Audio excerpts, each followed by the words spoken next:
start the stream.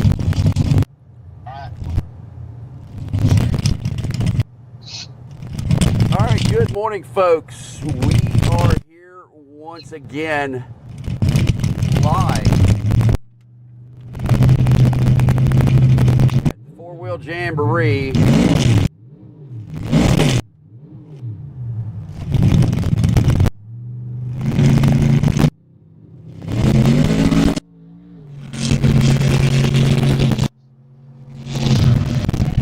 I would call that a full pull. Some people may not, but I believe he did.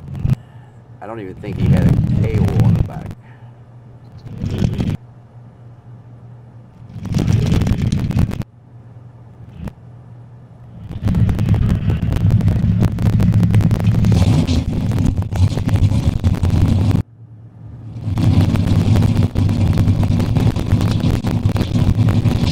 No cable.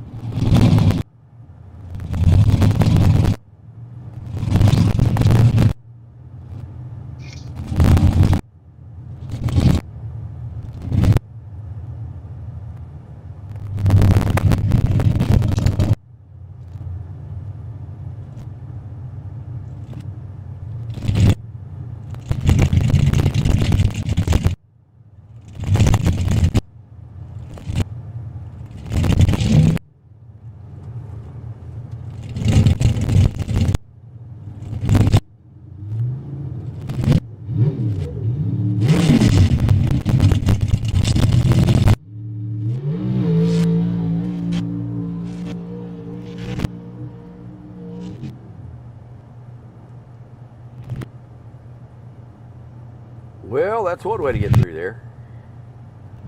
These guys are confident enough they're not even getting a cable on the back. Horsepower like that, who needs a cable, right? It's like badges. We don't need no stinking badges.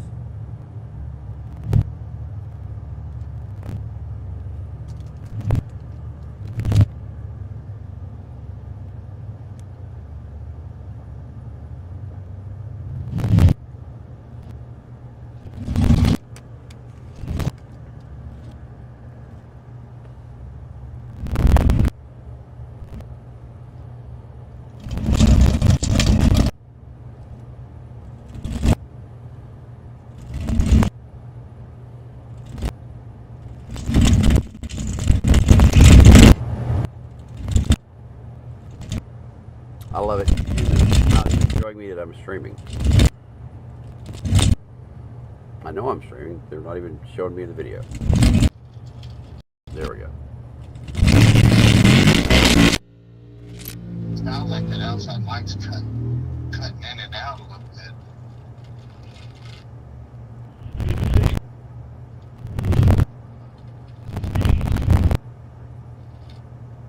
That appears as though something may have went wrong. And well, he doesn't have a cable.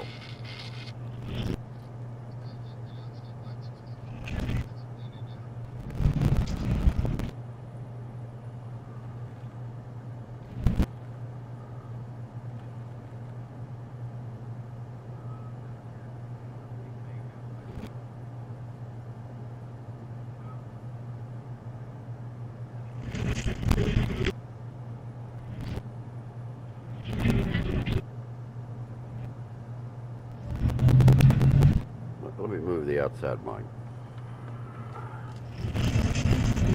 I guess they'll give him a cable. That's what they're gonna do. Climb back there and hook it on.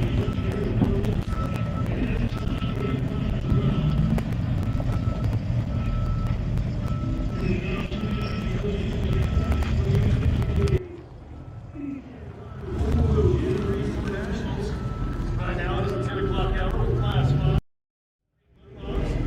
10:30 this morning at the main stage at Golden 10 games with my buddy Joey Donald. 11 a.m. to noon, Davis Anderson autograph session at the King Sling booth. King Sling is over there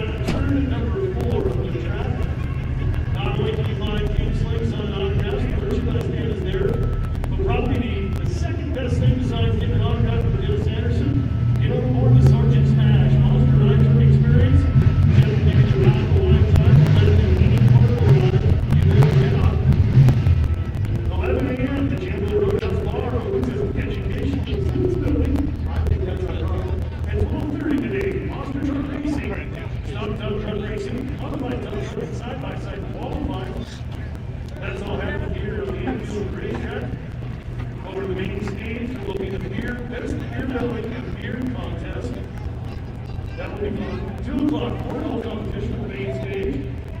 3 o'clock, Class 2 and Class 1 mud dogs. We'll have King Sling make a run in the mud. 5:30 tonight, we'll have production sled pulling, and King Sling will pull the sled tonight. 8 o'clock, stump tow truck racing, modified tow truck racing, and side-by-side qualifying. 8:45, monster truck freestyle. And conclude tonight with the 9:15 fireworks show. And just like everywhere else in the nation, America's 250, the fireworks budget. It's the same for the 4-wheel Jamboree. Make sure you're sticking around for tonight's fireworks at 9:15.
Hopefully everybody's been out and been through the show and shine and it's absolutely fantastic.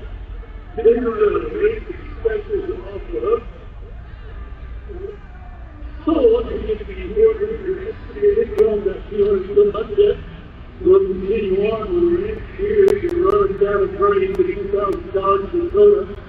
Well, like the Ford Ranger, there's no way these things start this is what the result will be. 7 hours you're running a mud hopper against this. And trying to get each other second hand. And going to the goal team, it's a job.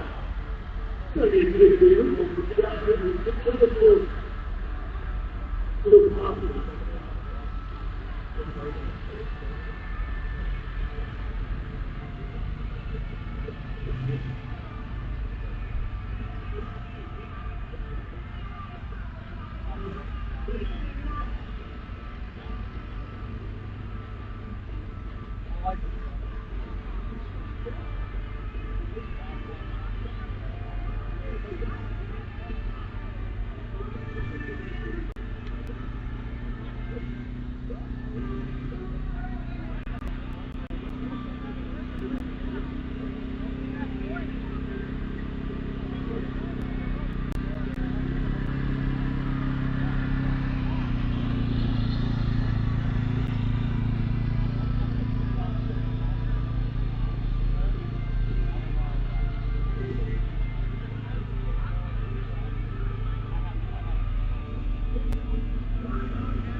right, cool. Right, good luck for second. Almost your fifth now. That means he's ready to start right in. He's ready to get it. Running down the green.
Sign right there, folks. They need an ambulance. You see that?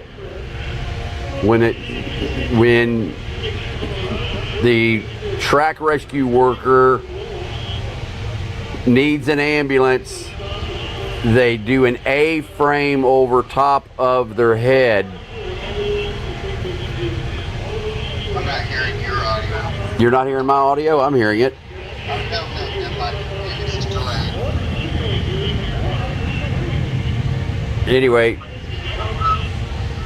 when they need an ambulance, they tap their fingers together over top of their head. Now, the interesting part about it is, and a lot of people don't know this, so if you watch NASCAR or other sporting events, look very closely at their fingertips when they touch together over top of their head.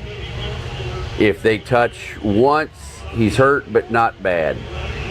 If they touch twice, he's hurt but not really, really bad. And if they touch 3 times, get me a helicopter ready. So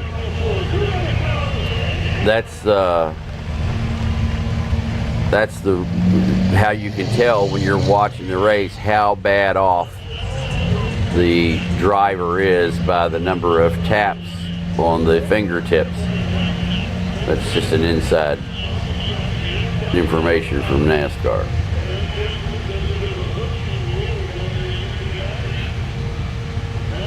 Having been a firefighter on a NASCAR track for years, you know a couple things like that.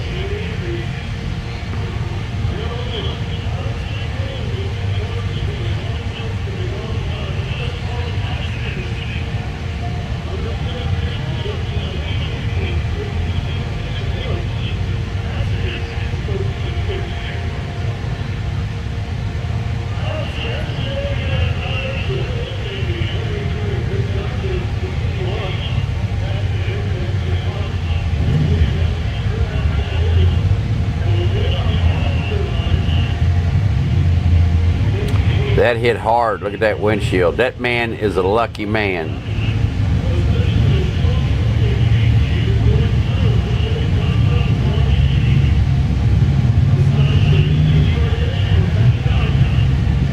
I don't see that roll cage on that device. There's a roll cage on everything out here.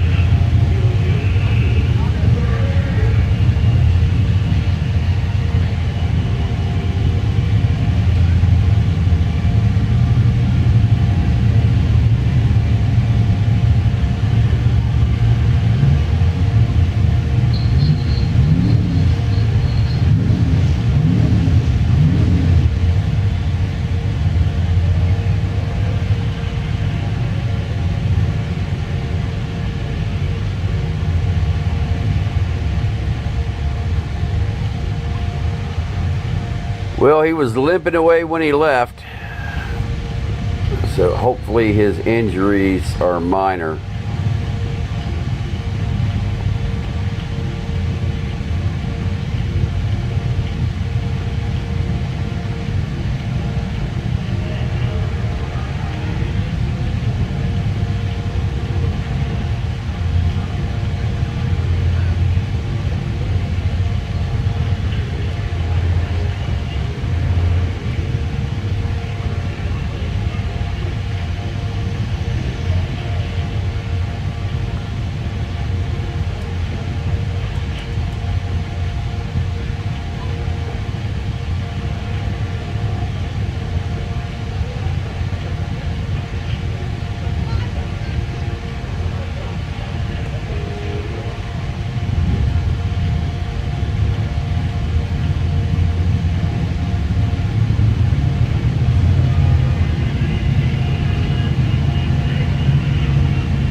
Well, the rednecks are showing up again.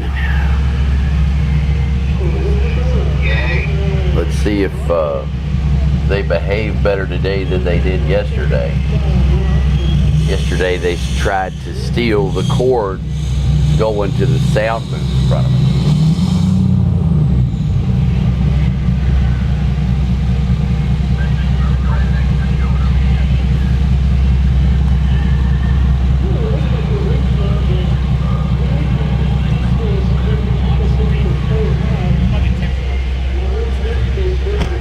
All right, now wait a minute. No.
I'm not real sure what transpired there.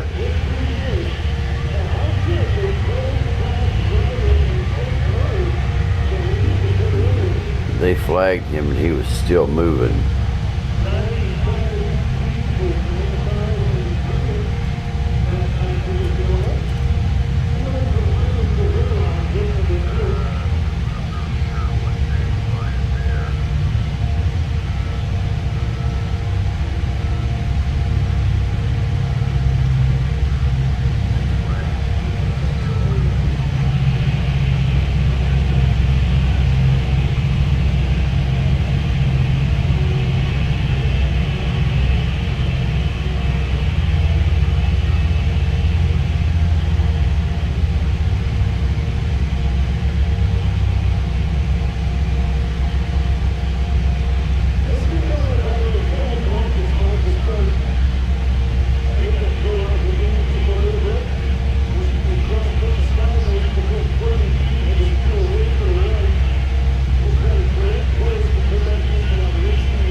problem there.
Out with the old, in with the new.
Well, you got a full pull out of that one.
a full pull out of that.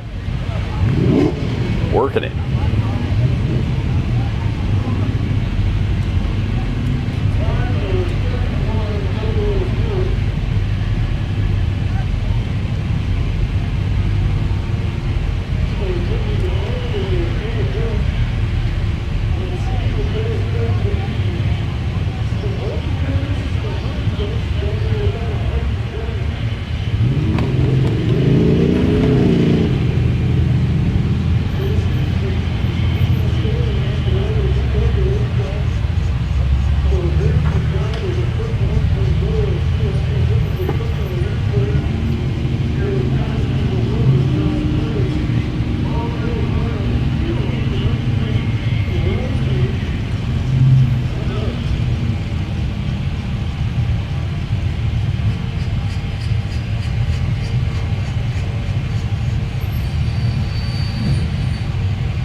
A Jeep with a Chevy bow tie in the grill.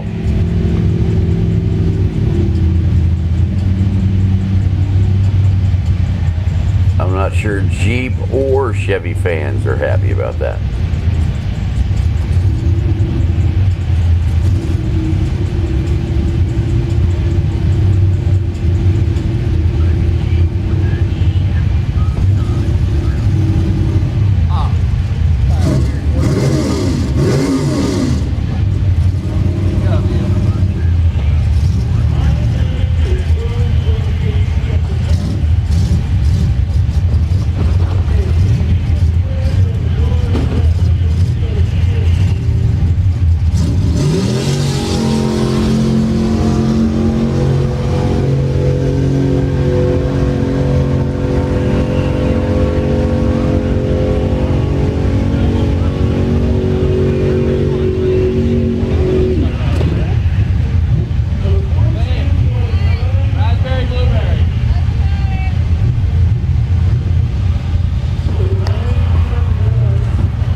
And there he got himself a full pull.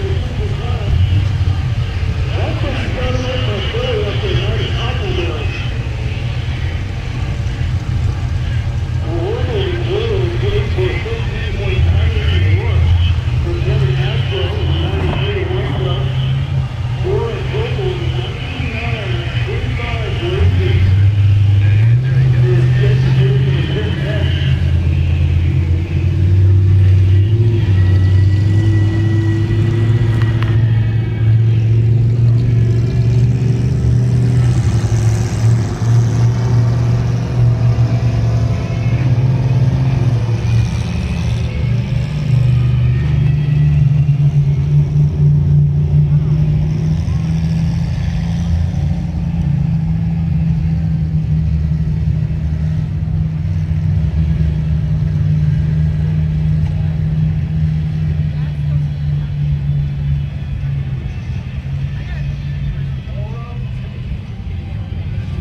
Before they actually went into true competition, gives the motor for distraction yesterday afternoon. We also had tough trucks from side by side, some fun runs.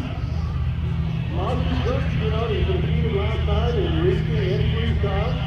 12:30 this afternoon over on the other side was really monster truck racing.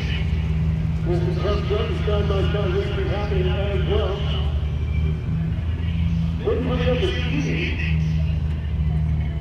At 8 o'clock, we'll have a side-by-side, modified and self-template racing. 8:45 races, motion for freestyle. Then the division after that, fireworks. Lots of fireworks going up today. The race for distraction, actually. We'll have that Steve Shannon autograph session of the King Swing Bird. That's very good 2 weeks ago.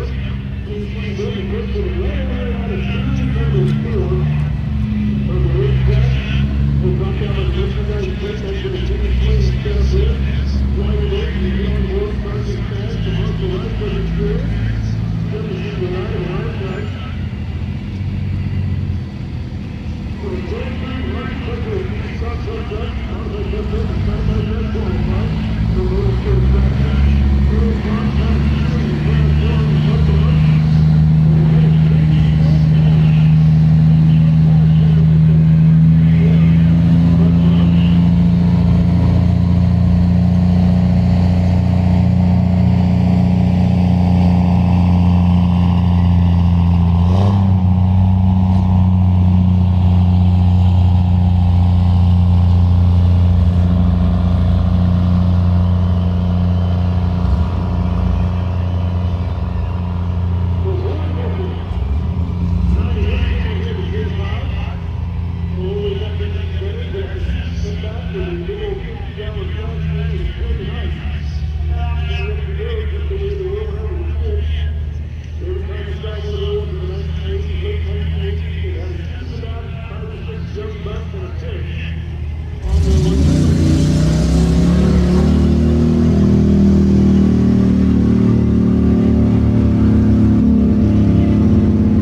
Really good.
Absolutely.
Folks, hit that thumbs up, share it out. Thanks for being here.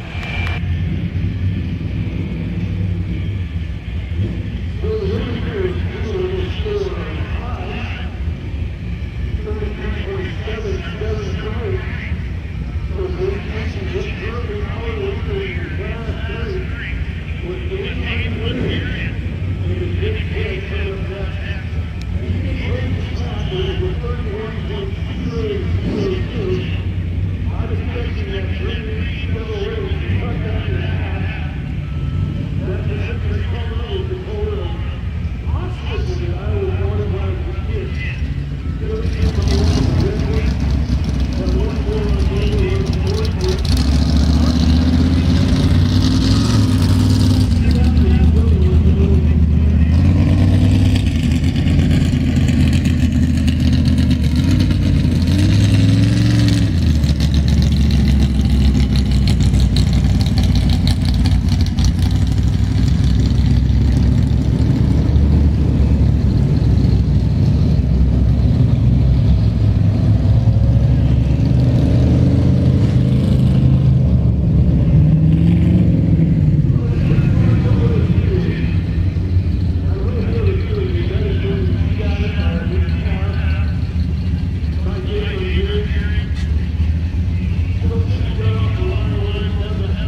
Like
Coming up, we still have monster truck racing, stock tough truck racing, modded tough truck, and side-by-side qualifying. So that's going to be coming up here in the next hour and 15 minutes. So they're going to get started with that here very shortly. Thanks for joining us. Hit that thumbs up.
attenders.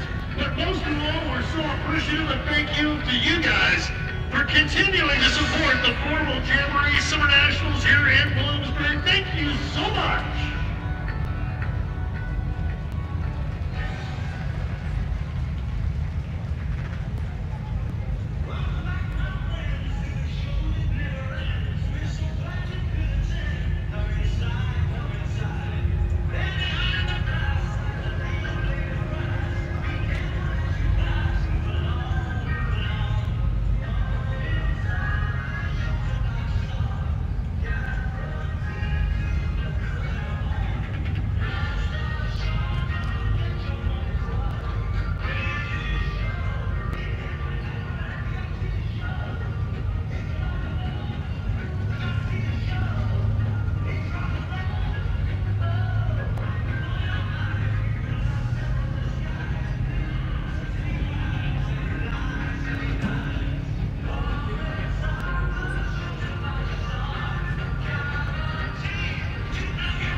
See some side-by-side racing.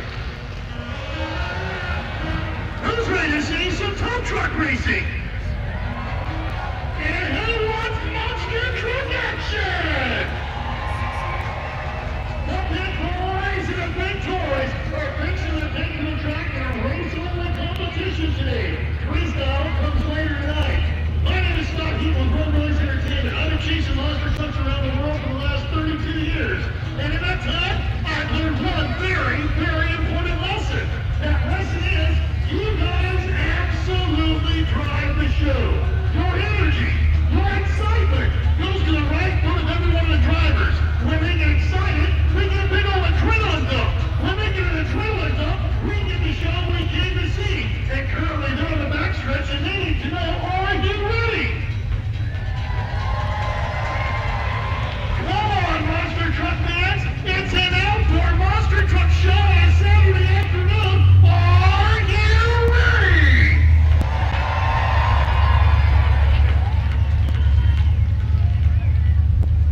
T-minus 10, 9, 8, 7, 6, 5, 4, 3, 2, 1, 0.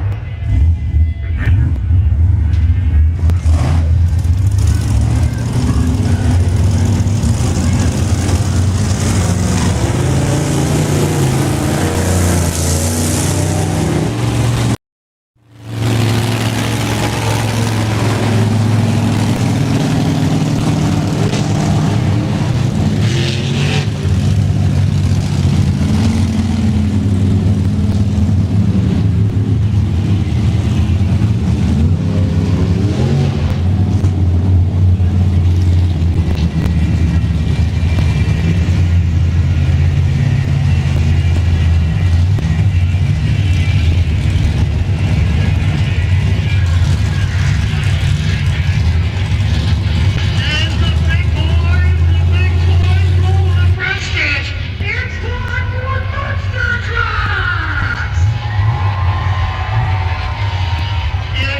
Jamboree, and the very first driver I would like to introduce, the old school, the OG, the International Monster Truck Hall of Fame member from Hangers down Maryland, it's Mike Waters and Brett Stillion!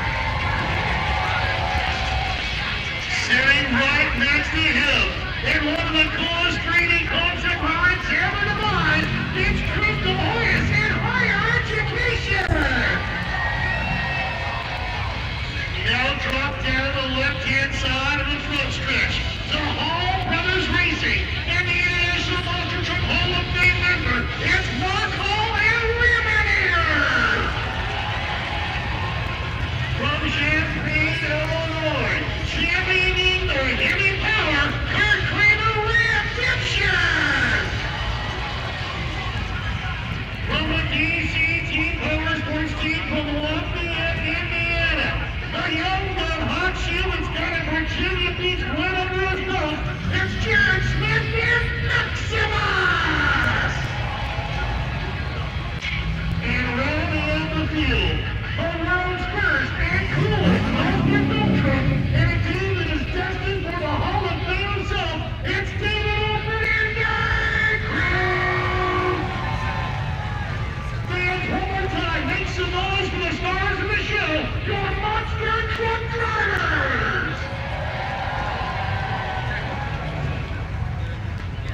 of America is celebrating 250 years of the great American experience.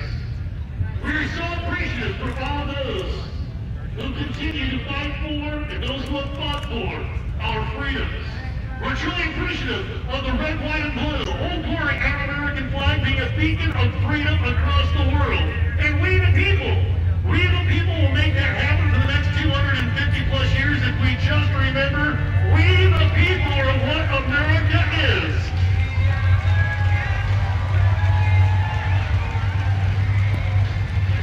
So at this time, if you would please show your respect, your love, your honor, and your appreciation for the veterans in active duty in our United States military. And presenting colors today, Kevin Filan and Tyson. And as they roll up, I would like you to also please honor those that make a tremendous sacrifice. They send their loved ones into harm's way to ensure our rights, our liberties, and our freedoms as United States citizens. So please give a round of applause for the families of our U.S. Armed Forces. Your everyday heroes of America. They dedicate their time to our communities. They dedicate their service to our communities. We should forever be defending them, never be defunding them. Give a round of applause to your firemen, policemen, and emergency services. And in conclusion, may God bless you, God bless Pennsylvania, and God bless the USA! If y'all please rise or remain standing. If you're wearing a hat, please uncover. Join myself, our officials, and competitors in the singing of the one and only national anthem of the USA.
Just a little more pomp and circumstance before we get underway and send the monster trucks over into the hot pit.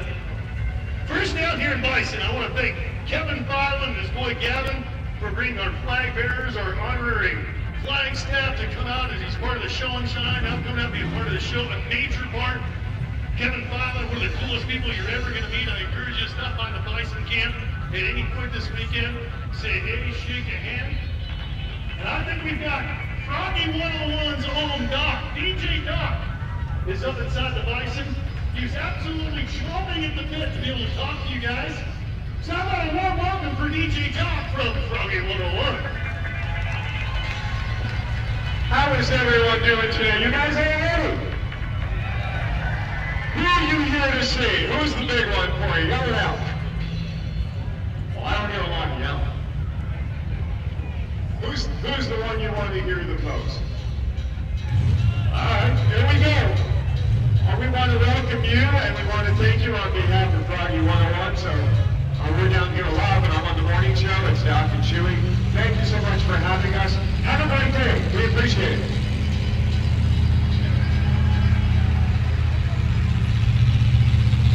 Hi. Appreciate of all of our media partners.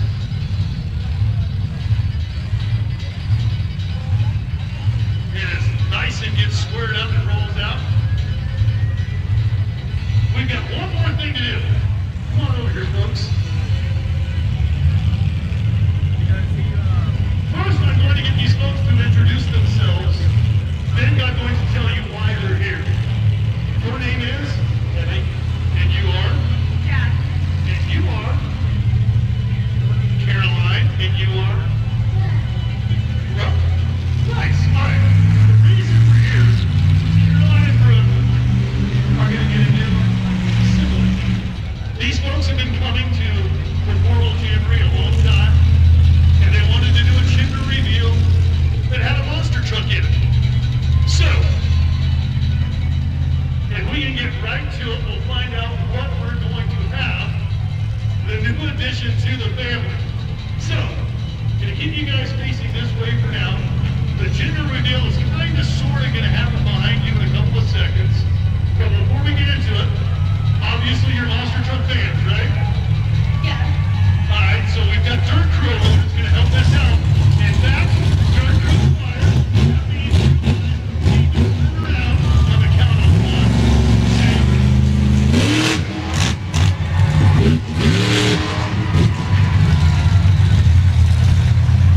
Kenny, you're gonna have to keep trying if you want that ball. Yeah, I guess so. So next year maybe we'll do another gender reveal. Then got a baby drum line. Let's have Virginia Tuesday.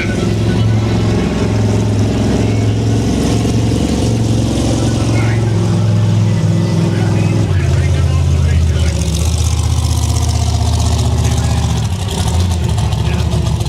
That gives us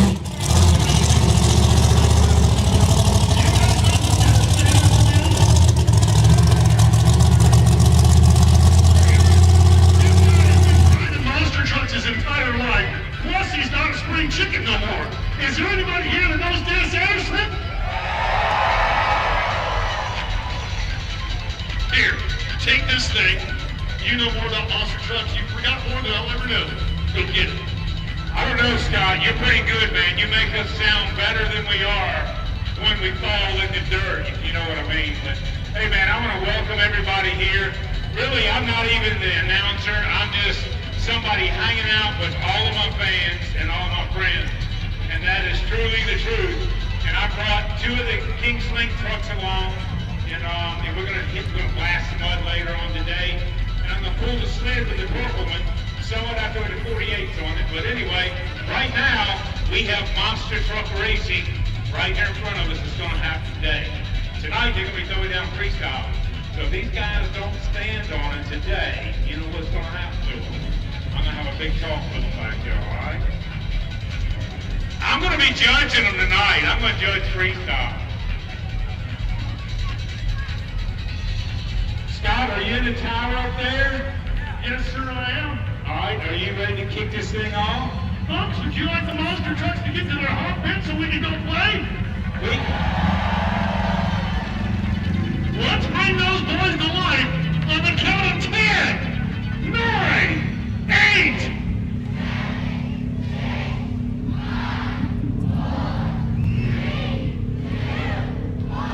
Racers, start your engine!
truck school bus that crashes. I'd be all right with that. Right on. Well, you know, the track is a little bit better today. Yesterday, that shower come through here and had it slicked up. These guys are getting around here a little better, so racing should be good.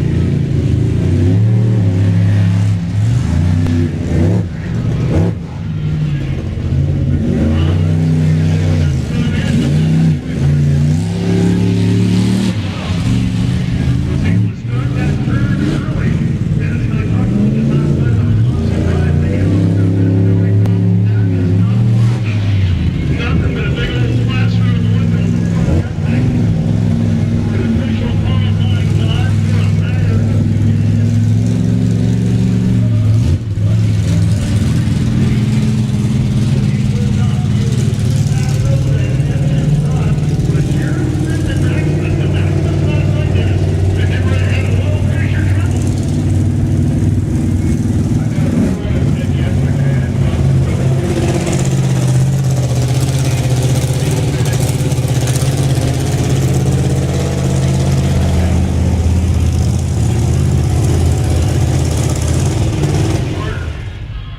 Exactly.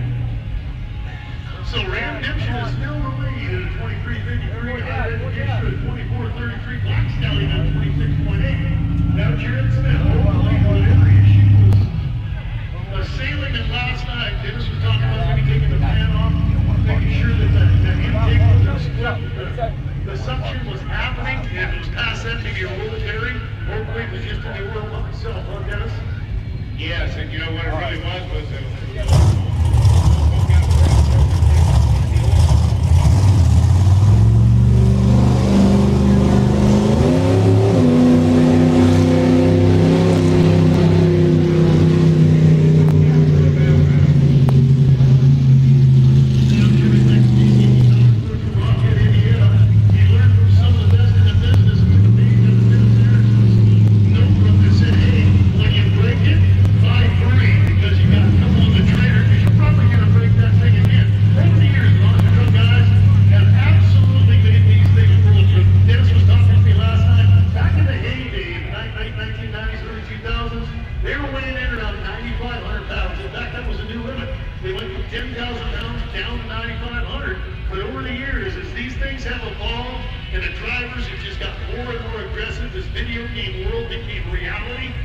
The trucks are now 13.5, 14.5. Is that correct, Dennis? That's exactly right, man. All the digger trucks, the new digger trucks, those things weighing in at 14,000 pounds. What that does, it brings durability. Motors are powerful. They can do multiple backflips and keep going and do flash, do the moonwalks, stoppies, all of their stuff. But anyway, here we go.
I'm going to tell you, man, this guy, he lives on the compound. Lived in our house for a long time. Worked in the shop. This is a good guy right here.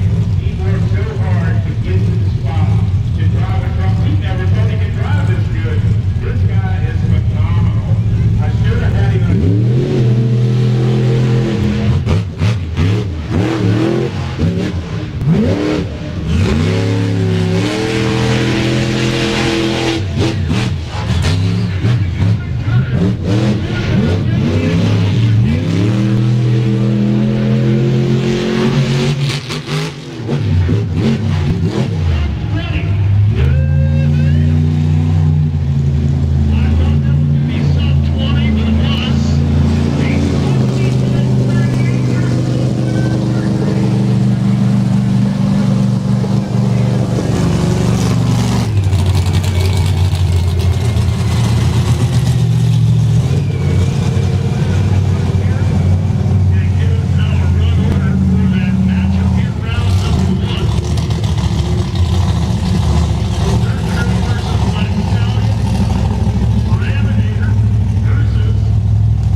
Steve Shannon tire start line for their opportunity. Here you go.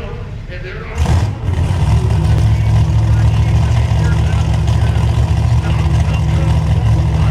This is not an eliminator. This is not a money round. This is a qualifier.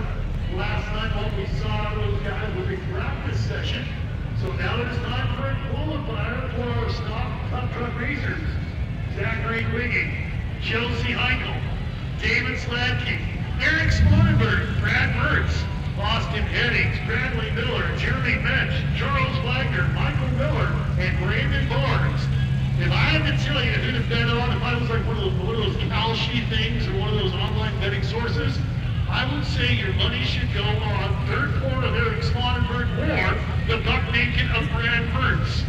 I think those will be your two hitters in this class as they roll out for qualifying. First to go is going to be Zachary Wigging. Truck's name is Chiefscape 96 Grand Cherokee.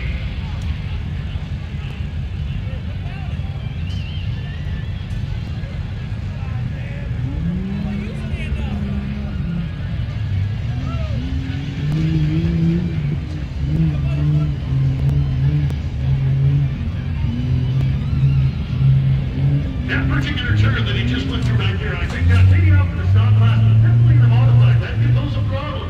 That transition is from the flat top to the gravel back to dirt.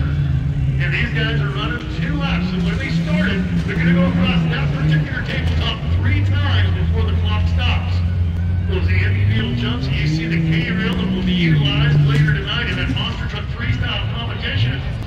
One more left-hand turn for Zachary. He'll complete lap number 1 of 2. He's going to hit that tabletop for the second time in this run. And air it out! Did not see any of that kind of air yesterday during the practice session. Everybody was saving it for today. And when you've got a crowd this size and you guys get loud, we get somebody upside down!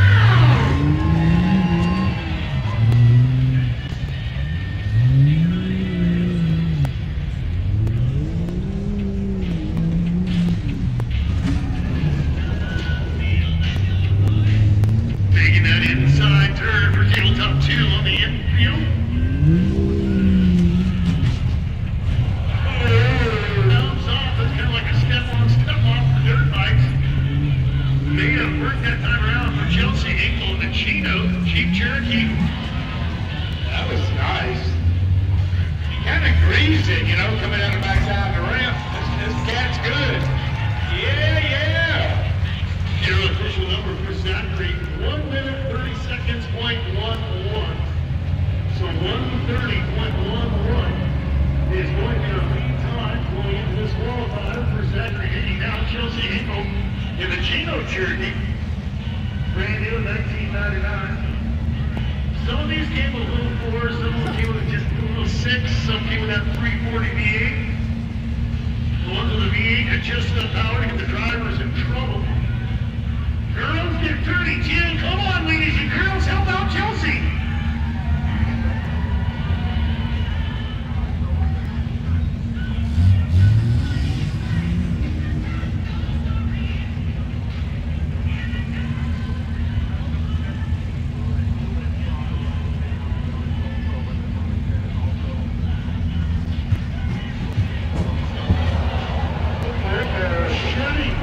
Shedding a whole bunch of body pieces.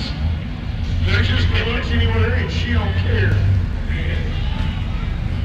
I think they just dropped their cell phone on that one. These little Jeeps are tough though, man. We've got them at home there in North Carolina. I swear at the Buddy Motorsports Park, I have like 35 tough trucks and 33 of them are Jeeps. You know, that happened probably like 10 years ago, Dennis. There used to be a lot of like summer Chevrolets and then some other Jeeps, but all of a sudden the Grand Cherokee was became popular and they hit the local junkyards. Oh, hell it is. Look on Marketplace. It even got the prices drove up on them because of the tough truck guys at home. And running over her own body parts there for Chelsea Hinkle.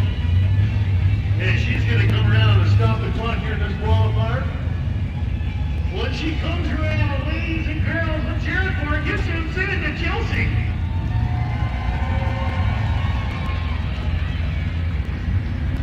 And she will stop the clock. The official time of 1:47:38. They'll stay right in the game, 17 seconds off of Zachary's posted number with David Slag being in the half Heavy Toyota coming up. And what I was told last night, Dennis, was I think that truck raced here last in 2019. When it was done, they put it in the trailer. They had to wash the mud off from Bloomsburg when they broke it out to go race it this year. Oh, God. Well, they're good as long as they got some good guys in it.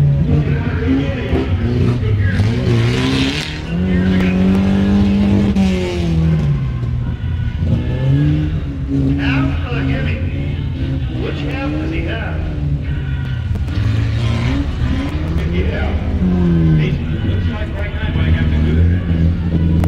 Get it. Come on, pick it up.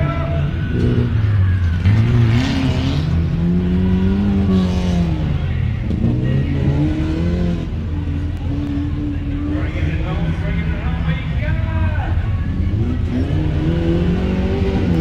Please go back to the one that's around the inside. There's a transition. Blue, slippery, crazy.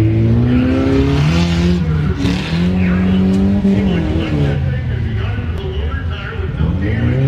Those lower tires are heavy duty, so just for that, you can break stuff just by bumping those things. Seen a lot of trucks capsize over the years, hitting lower tires. Yeah, absolutely. Transition from dirt to asphalt to gravel. Woo!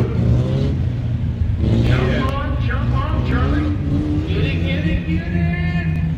And Sladkey comes around to stop the clock and conclude his qualifier 1:46:41. That's going to be a new lead time. So Sladkey is lifting to the top of the leaderboard in half a Hemi. But here's the guy I told you to put your money on. If you're doing the Calci or the online bet thing, that's Eric Sponenberg. Sponenberg driving the Ford Bronco. Third four.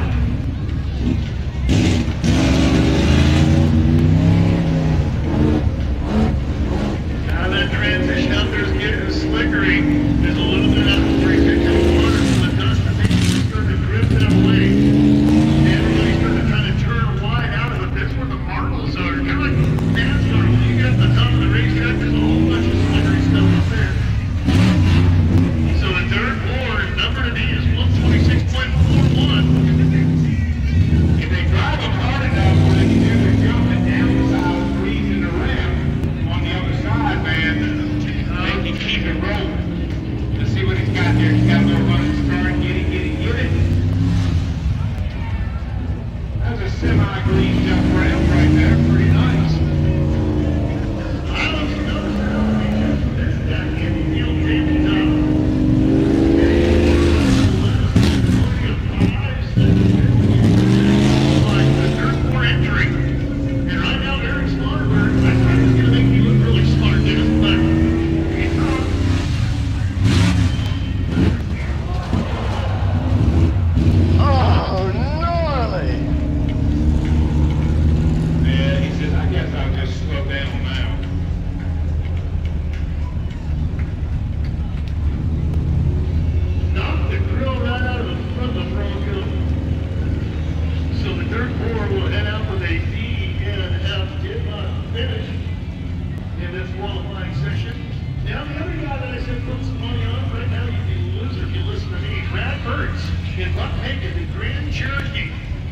Avenue on the shore floor back in 1998 named Buck Naked.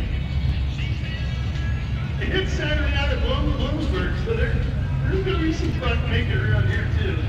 I always like coming in early Sunday morning and see those that are face down in the grass from the great night before. You don't have to take a walk of shame if you wake up where you lay. Sounds like they're pretty. Coming up today, we got Mudbox at 3, Sled Pearls at 5:30, Monster Truck Freestyle coming up around 8 o'clock tonight, fireworks at 9:15. Full day of activities here at the Steve Shannon Tire Portable Jamboree Summer Nationals. All right, Bradford, Buck Bacon. Number to beat is 126.41. Oh yeah, I got some fire in the hole right here now.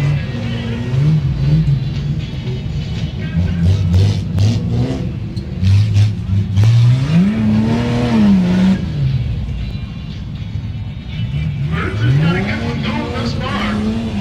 Barring any kind of mental or mechanical failure, he should be able to come around with a very good number to post to qualify. And when you can hit that down there, things are just faster and Look smoother. at that. That's what I'm talking about. Grease the ramp right there. Get back, get it. And everyone has been smooth. Dialed in on the time, the throttle, how much speed he needs to clean and clear. And when you get clean and clear, get the power back to the ground. Into that infield for the last time here for Brad Mertz. Another clean grease of the tabletop. Buck Naked is on a flyer. Could have done that thing with no suspension, just a couple of broom handles. He's been so smooth. Mertz to the finish line. Get an official time up. 117.81 new leader, Brad Mertz. Nice. He was a little slow in the turns, it looked like, but greasing that ramp, keeping that momentum up. That guy in the #1 spot right now. He's got room to go. Yes, I've been doing this for a long, long time. When it comes to tow trucks, you either got guys that are racing for the money or guys that are racing for the sport. This is Bradley Miller. I think he's racing for the sport. And with this amount of people in the bandstand, he might get a story to tell. They do, man. This is how started. I've got a lot of guys that started up truck trucks and mud trucks. They're in the monster truck world and make really good monster truck drivers. So as he comes around the infield the very first time, Bradley Miller, 1997 Ford Ranger. It does sound like it came with a power plant that originally came with it. Basically a Singer sewing machine or 3 coils in the back cap, you pick.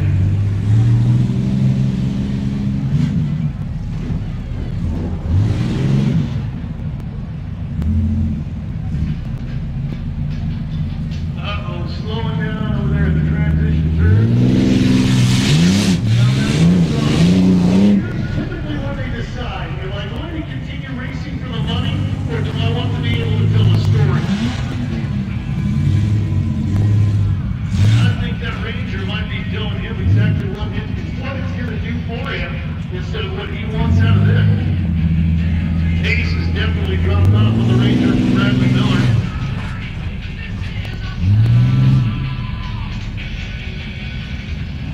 And his final turn towards the finish line. We got Monster Truck Racing round number 1, first round elimination coming up. As Bradley Miller will stop the clock at 1:39.11, 1.39.11, the official time for Bradley Miller.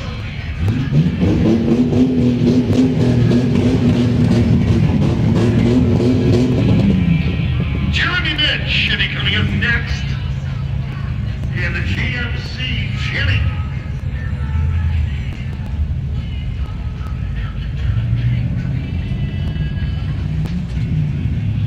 Jimmy should have enough smooth to get around the racetrack.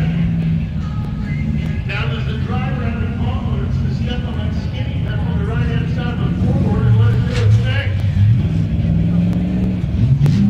As as a tough truck. These things, man, their value of them now is unbelievable. Yeah, the 69 Ford 3/4 ton four-wheel drive that I grew up in and I paid $600 for it. If I still had it today, I could probably do it for about $16,000. Last turn to lap one, come around for the GMC champion, Jeremy Mensch. Fast time so far has been fast. 81 and launches it. That's what we want to see. The louder you get, the more excited they get. They get excited, they do stupid stuff.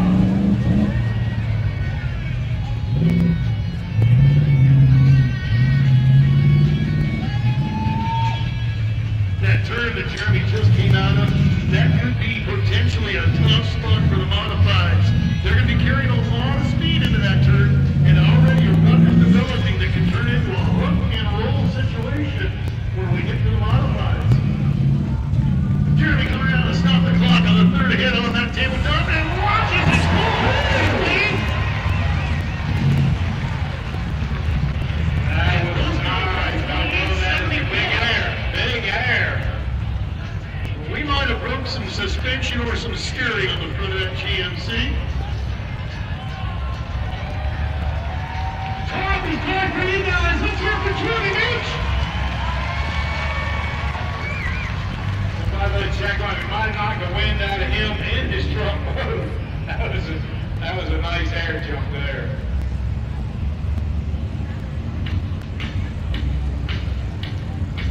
Providing the first mechanical carnage of the afternoon, Jeremy Mensch here on the Tuff truck track over in the mud pit. We had a rollover over there today. One of the trucks came out of the end of the pit. It was a little bit of a problem potentially hitting one of those light poles over there. Steered left off the throttle, looked and rolled, did 3/4 of a roll before the thing slid for 50 feet, came to a stop. Driver walked away. We'll hope everything is good to go down here on our GMC driver of Jeremy Mensch.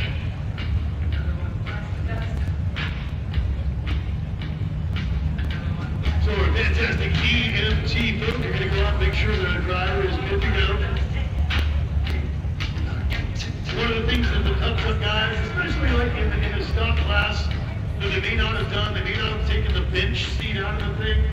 You know, the monster truck guys, every form of professional racing is now one of these forms that's not considered seats. That's one of the things that I didn't get a chance to ask Dennis about last night. Because back in the day, before the era of form-fitted seats and the head and neck restraint, guys like Dennis didn't turn their head from shoulder to shoulder. They didn't have their chin go left and right. They pivoted at the hip. So nowadays, I'm noticing some of this actually extending the careers of some of the drivers being able to have the head neck restraint as well as that form-fitted seat. Dennis, would you agree that those are two of the things that dramatically increase longevity for drivers? Absolutely. And I'm telling you, man, you take a hit just like that guy just did there, probably knocked the wind down on him and could have, I see him, the paramedics are there. But anyway, yes, the seats, I'm telling you, that's the biggest part of monster truck, the safety part of it, and living a long life driving. I wish that I would have had it. When I was here in 90-something, I can't remember, Milton here was with me. Yeah, it was 2001. I hurt myself out in a grave digger. We had suspension seats. We were just trying to figure out what was going to work, and what we were using, did not work. I hurt my back right here really bad in a freestyle competition, and that was back when I had, a foam neck brace that your head could flop around in, and now the seats that we have now, they're $3,000 custom-built seats, full containment with a Hans device. So you are locked into the seats nowadays, and you have to have it. For everything that we're doing in Monster Truck World now, you could not survive without it, no doubt. Well, when you guys were crushing cars, there was a lot of different things you tried, like we were just talking about the suspension seat. They tried air ride seats like that of the semi. All that went away quickly because you guys found that fast to the chassis was the safest position for the drivers.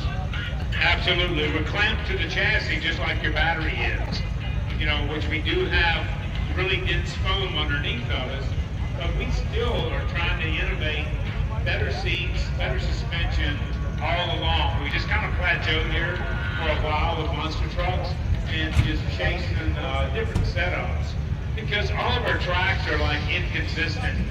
And you know, a lot of the monster jam stuff, they build it the same, but it depends on, you know, the steepness of the ramps, the size of the floor, and how hard you're going to drive. So now we do have trackside adjustability on the shocks that we didn't have back in the day. You know, we just had to go out there and hope for the best. And in the very beginning, you had 4 to 6 inches of suspension travel.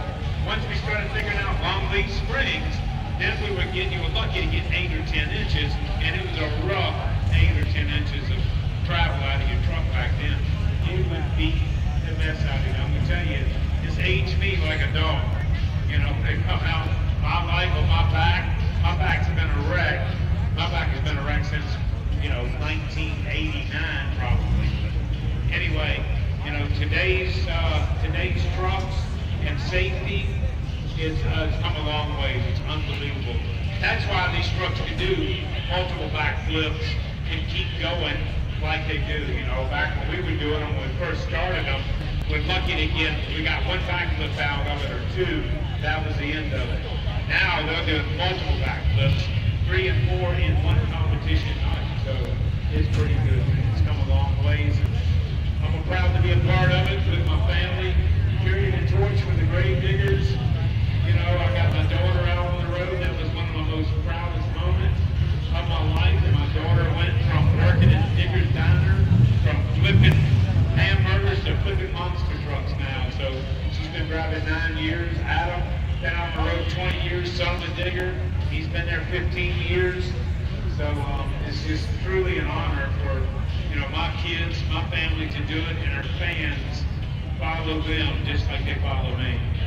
Yeah, you guys keep innovating and creating and making it safer. They'll have long careers. So we are good after Jeremy Lynch. Now it's Charles Wagner in Midnight Madness for Jeep CJ7. Returning the competition here in the Tuff Truck Qualifier. Down the roll of Monster qualifying passes. I believe that bracket is third group, which is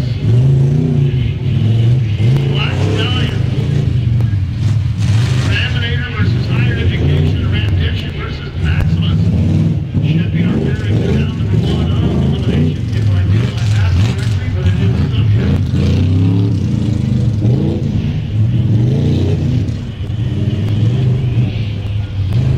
And I was just confirming that gentleman. Now we got a little bit crossed out with that. As soon as the first come back. That transition's on to get this.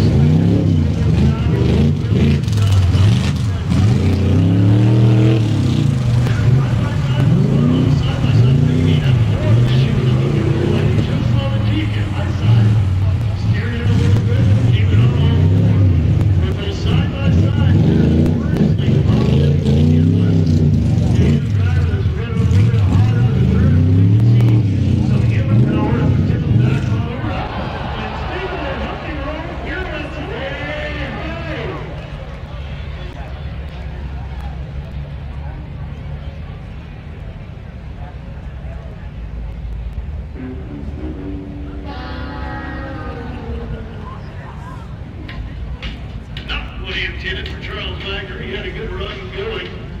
He was probably going to rival Brad Mertz, at least get down there where Journey Vance and David Sladke were running. Oh, it was a minute 18 when he made that turnover, so he had probably another 5 to 7 seconds for the finish line. I always like to see the drivers jump right out being A-OK. And while that recovery happens, that gives me a chance to talk to Dennis a little bit more. Dennis, you guys no longer got the truck. Back in the day, it was absolutely mandatory. You take that thing over on the side, the technical officials from the USHRA were right there dragging you guys out. These days, it's different. They leave you in the truck. Yes, and I'm going to tell you, man, back in the day when we used to crash and burn, it was a hard hit. Sometimes you couldn't really get moving fast enough. The officials would come down, they try to get everybody out of the truck, and it took so long. that if there was an emergency, the truck on fire, you're better off to stay in the truck, roll it over, and then get out. These guys are not really running full containment seats, but they're really cranked up forward in a monster truck, and they're hard to get out of upside down. So when you guys get into this industry, I know there's a lot of the things that happen like our Monster Jam University. They teach you guys how to get out of these things. They teach you when you're hanging upside down that you want to be careful, just slapping the guns and feel easy because you don't want to land on your stinking head. Yeah, that's exactly right. So when we go through training at Monster Jam University, they actually put people in the trucks. We turn the trucks over with them in it. And so they know how to undo their belts in an emergency situation. And you always have to put your forearm down because you'll have anywhere from 10 inches to 18 inches of pin clearance, and you have to catch yourself when you're hanging upside down. Once you learn how to get out of it and you wreck the cable, it's our idea. We were pretty good at it. But, some of the trucks got to take the steering wheel off, and it seems like it takes forever to get out. So as the recovery group does a favorite job, well, unfortunately, Charlie will end up with a DNF. Michael Miller in the Cook Red, which is another one of our Jeep Grand Cherokee. This is rolled in line, all by Brandon Barnes and Phil Cloud. And they will be going into the world's monster truck racing.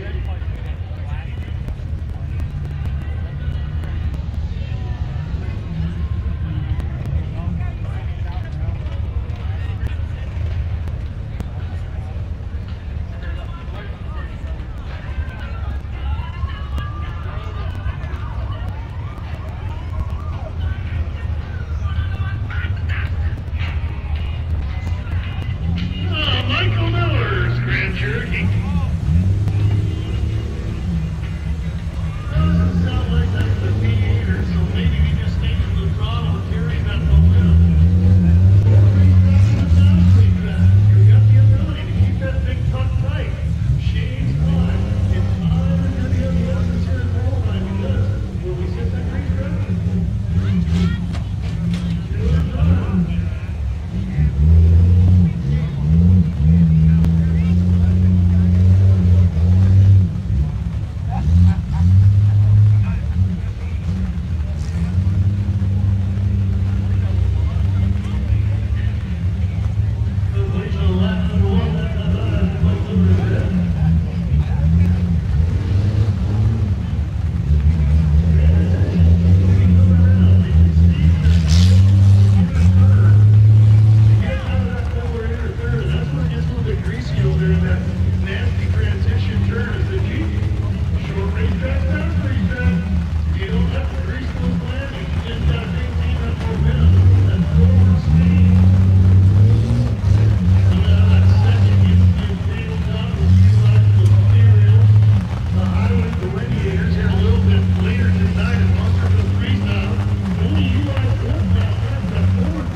This is modified qualifier, modified qualified. Got lost in the magic unicorn. The magical unicorn chief is coming up. He's going to be joined by Jake Nichols, Brett Sponenberg, Jeremy Dietrich, and John Cobb Jr. This is modified dump truck.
After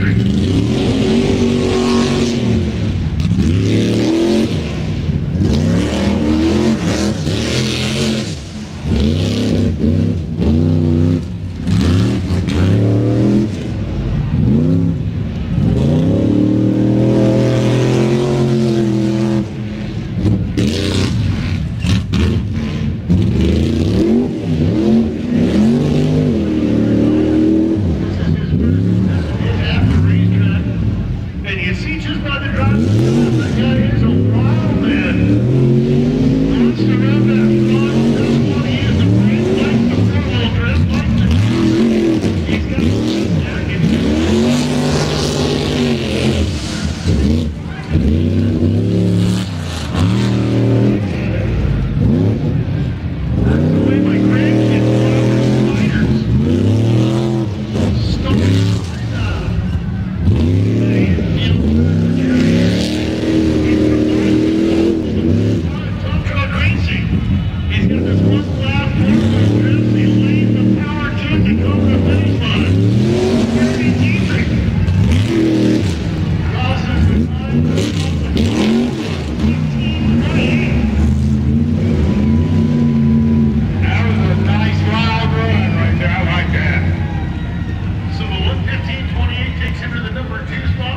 Attention! And who's cheering for the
finish line for Tyler Beer.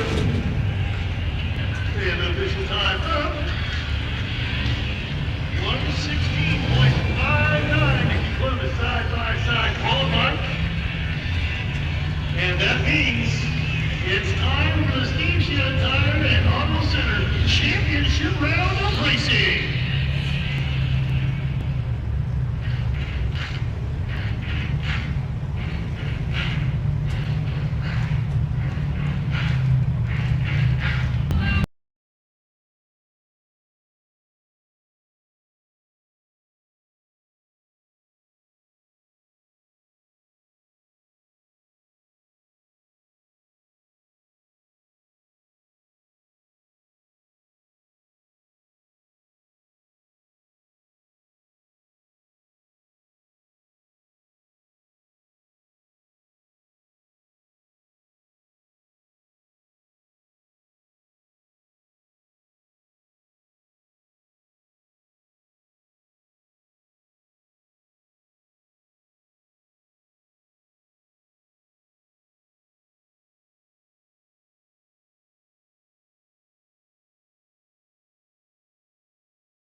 this guy come in early in the mornings and drive it on the compound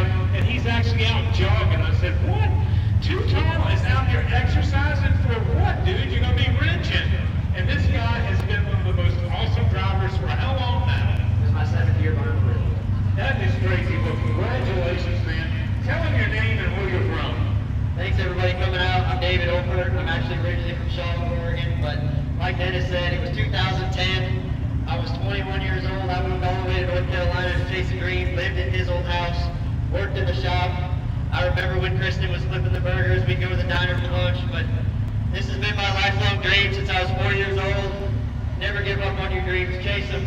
I can tell you they do come true, so thank you for all coming out this afternoon, supporting 4-Wheel Jamboree, supporting this guy, supporting us. Because of you guys, we go out here and drive the trucks wild and crazy, so thank you. Right on, one more time, give it up! I love Bogging Tuff. My man, I love you, brother. I'm telling you, man, this little guy is awesome, awesome, awesome. I never thought that he would even want to be driving a truck because he's such a good wrench hand. I told the guys, you're going to miss him in the shop. When this cat gets out there and starts wheeling the truck, hey, we're going to see you tonight, freestyle. Yes, you are. I'm telling you, that's the man. I got my money on you, all right? All right. Hey, and thank you guys and gals for coming out. And, you know, every chance that I get, in case some of y'all are not going to be here for the mud bog or the, you know, the freestyle tonight, we're going to take King Swing. We're running through the mud pit, and we're going to probably run it more than one time, the great one, because we're going to not stop until it gets dirty or broke. And then we're going to come out, we're going to do a monster truck freestyle. We're going to have a pulling sled out here for the first time in a long time. And we're going to put the purple King Sling to that. So we're going to attempt to either make history or be history pulling the sled. But once again, thank y'all for coming out. Thank y'all for every tough part on our truck and every single one of our sled. Thank you.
and we've got mud bog.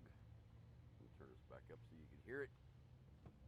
We've got mud bog coming up here in 12 minutes. Again, more mud bog action coming up here in just 12 minutes.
The next mudding will probably be in about 10 or 15 minutes.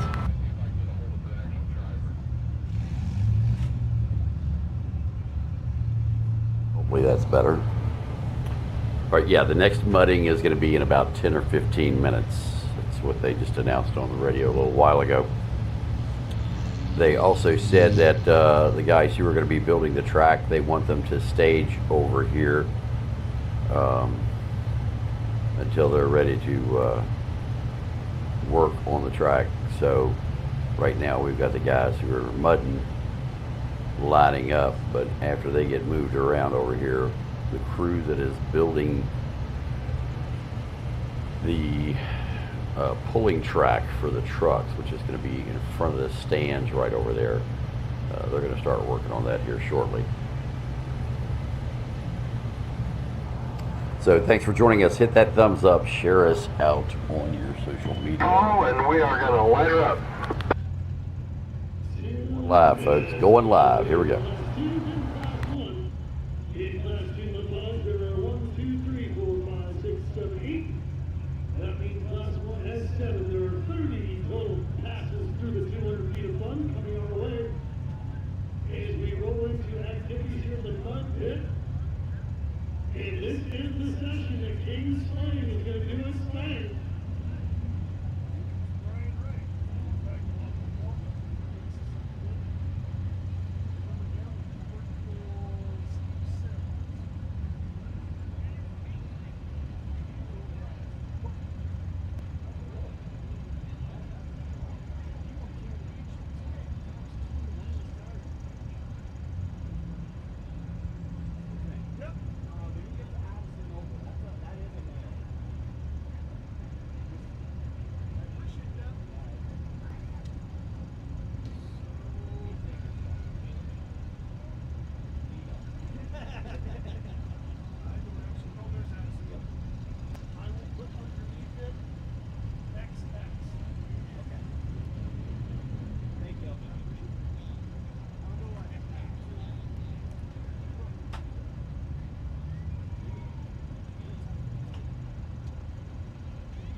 Folks, I would say these guys that are building the track are serious.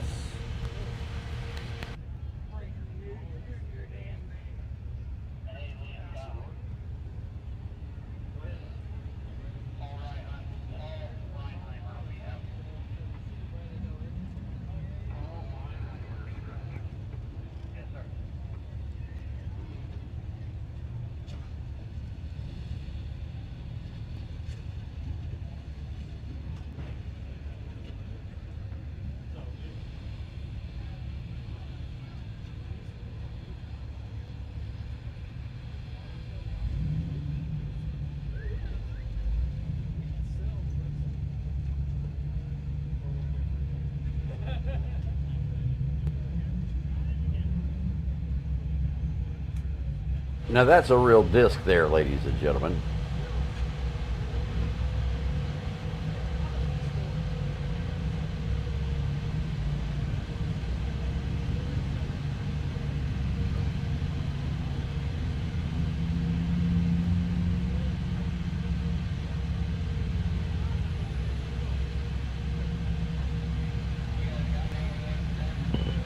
Measures and everything.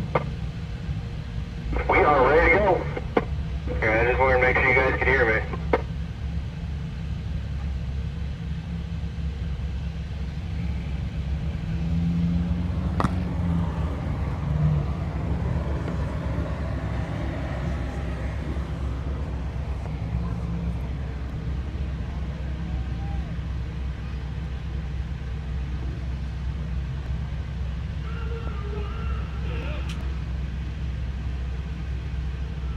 And I'm ready to go. Left on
Intimidator came up to the white and right.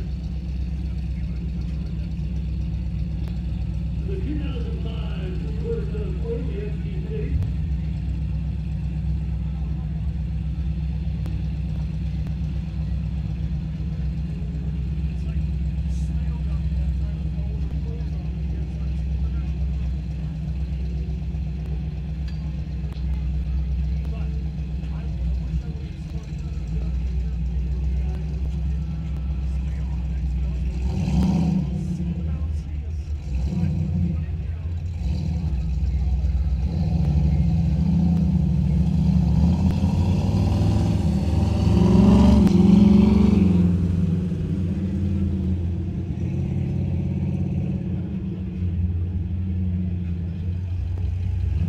So Cody, get a little bit of that XP50.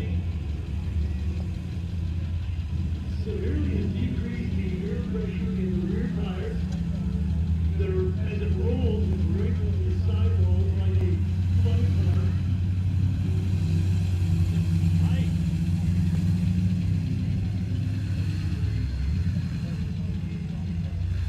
I'm talking about Captain Ruffles. People want to know, there's no qualifying, there's no practice. You better have your stuff right when it's time to hit the racetrack. Here we go, 28 for his first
yeah.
is done.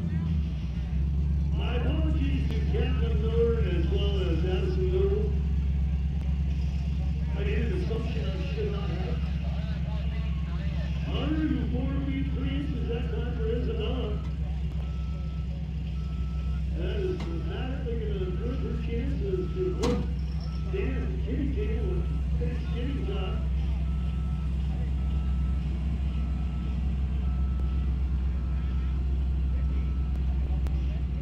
The official cue to the score is 198 feet 5 inches with Cody Baker going up next.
Here we go with Cody Baker. 2005 three-quarter shot.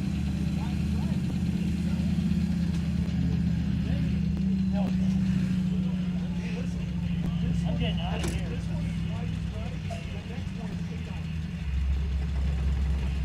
What? Do you say that over the... Okay.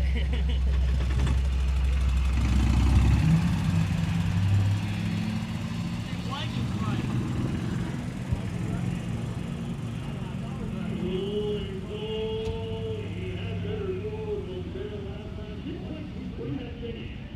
Let that turtle spool all the way up and went in limpy. We'll hear the official look is going to go 95 feet 8 inches the first time around. Pretty close. Too short maybe. 95 feet 2 inches.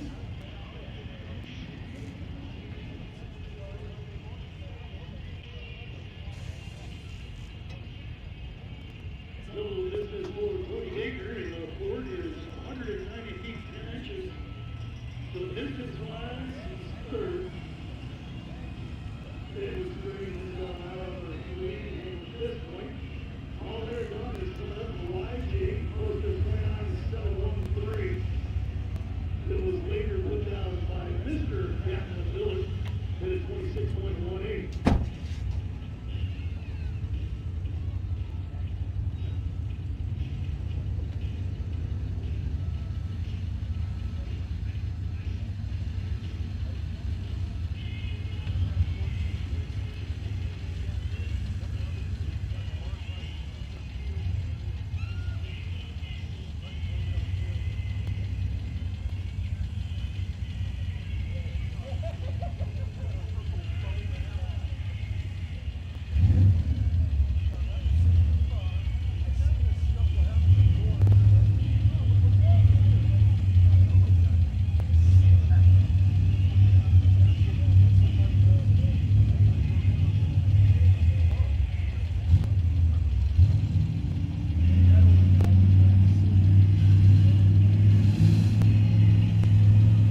10 inches the cumulative score.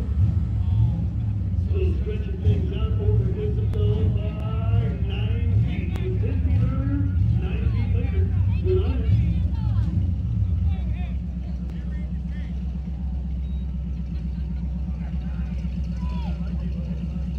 Melania is coming up next.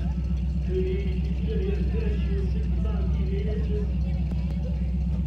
Originally in her first hit in the pit.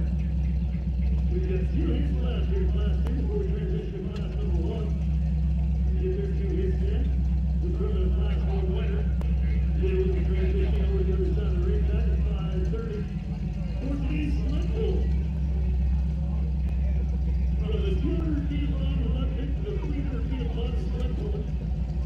Then we go to the tough truck racing, side-by-side racing. And on the truck team out all the way before we race it out to the power. One of those Jamboree Summer Nationals. And apparently she did.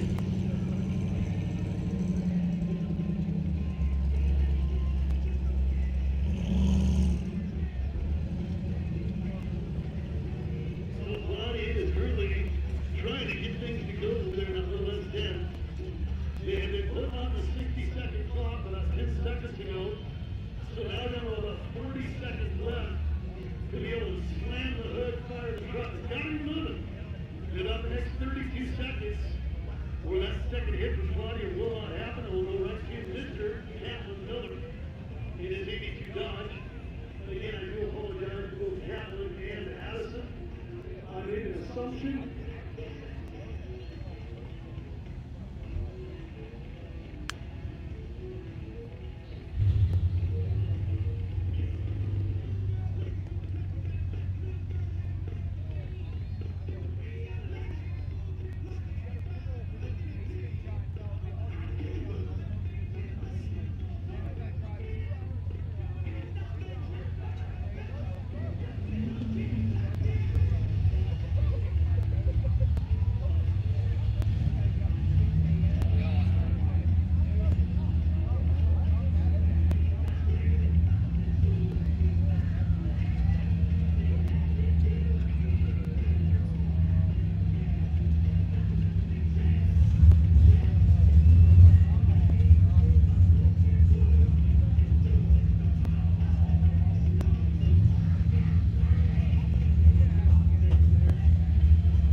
Class 1, we are going to have an exhibition pass by King's Lake. Driving is going to be Gary Sabella. And this is probably going to join me here at East Referee Commissary. Alex Bowman is next to the dirt bomb. Career bomber. That's the Cherokee. And at the conclusion of that exhibition run for King's Lake, we'll transfer the other side of the racetrack for a full-on production split for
feet even for Robert in the third duck.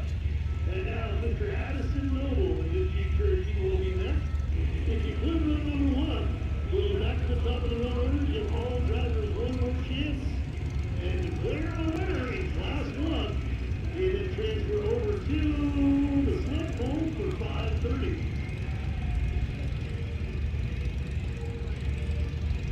Everybody's run besides Addison Noble first there, but second and then the King Sling Expedition.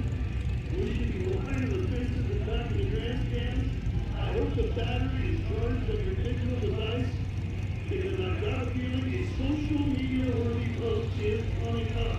Way better than pictures of your feet and food. When King Sling comes to the track here in a little bit.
know about you guys, but I've been excited about it since I heard about it on Wednesday.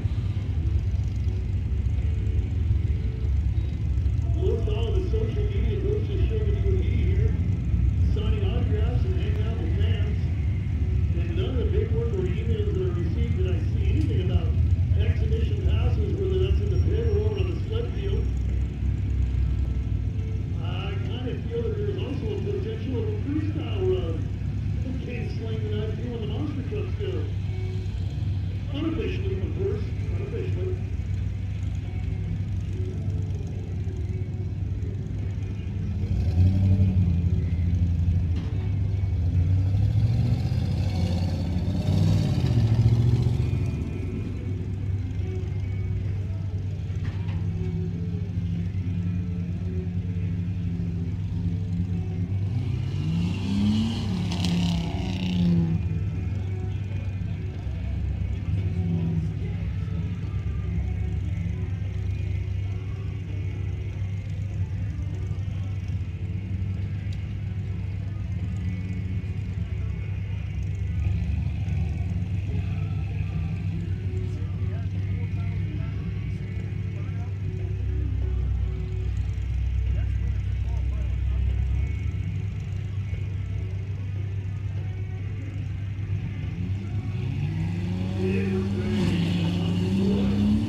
absolute treat to have Dennis here as part of the formal Jamboree in Bloomsburg.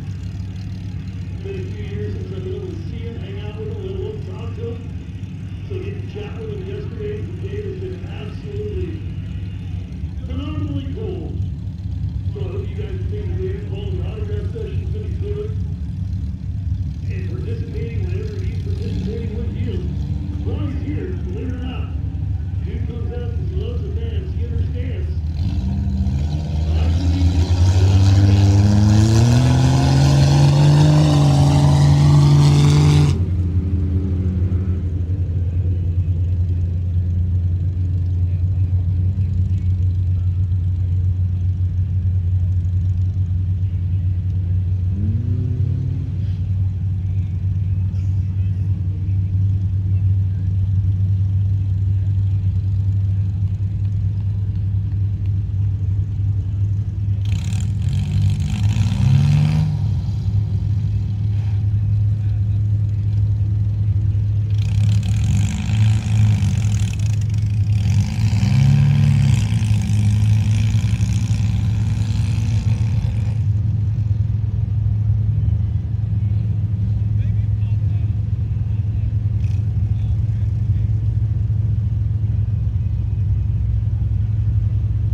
Again, I hope your digital device has got battery left because it is going to be video you want to be taking for sure.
up on the leaderboard, so the winner will be Alex Bullock. Second place will be Edward Sprague and Ryan Plummet in third. Again, everything you hear from me on scoring is strictly unofficial, but it's close. So, our winner, Alex Bullock.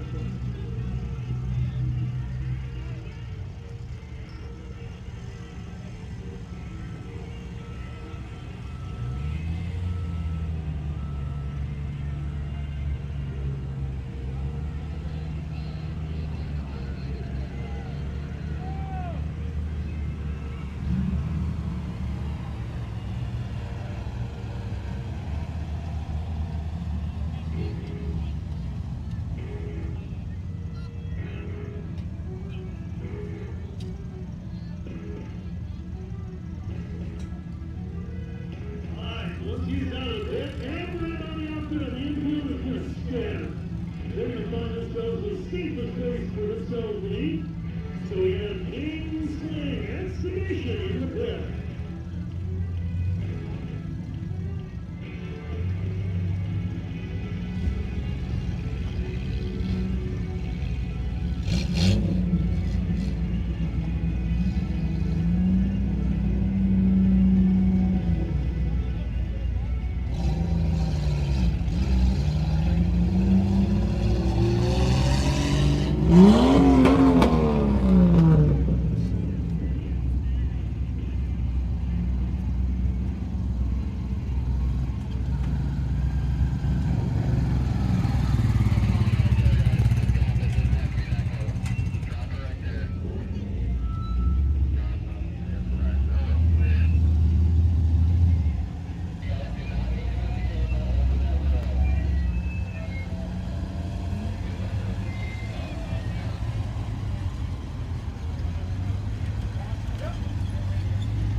That's the scale, right? Yes. Okay. Are they going to tow this way or are they going to tow that way? That I do not know. Alright, and I was trying to find a place that I could sit. Stop. What about setting a pedestal?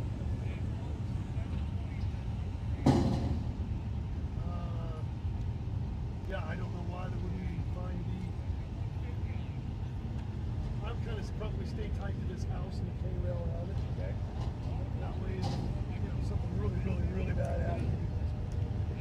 Yeah. Well, I was going to try to get behind the hill because I could see over the hill. You know what I'm saying? Yeah, I'm.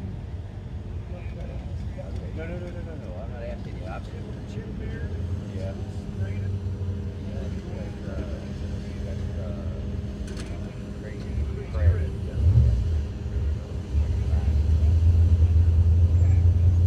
You might be able to.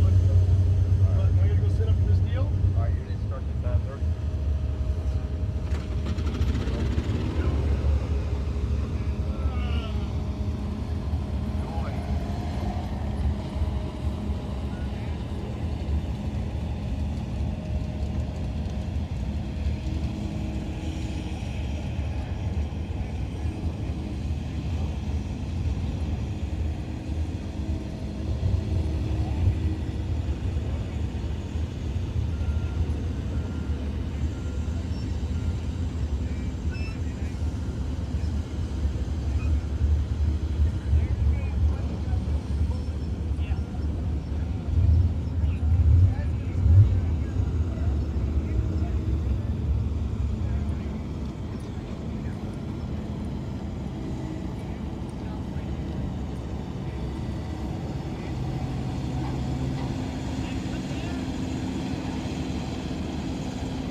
Okay, that one works.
All right, folks.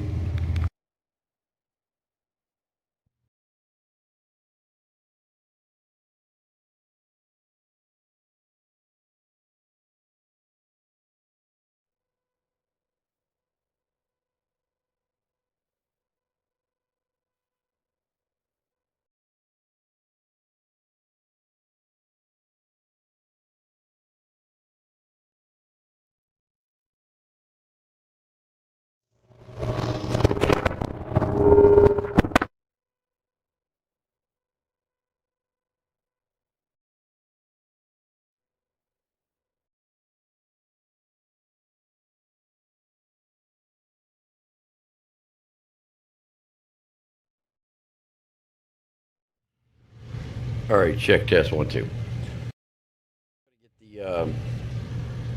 We're gonna get all the mics charged back up. They've been and once we get those.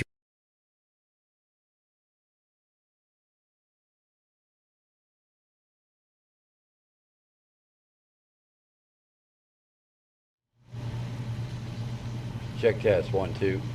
Audio check test 1 2.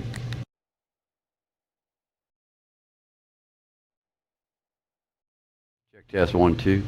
Audio check test 1 2.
things off with a sled pull. Kevin Bud.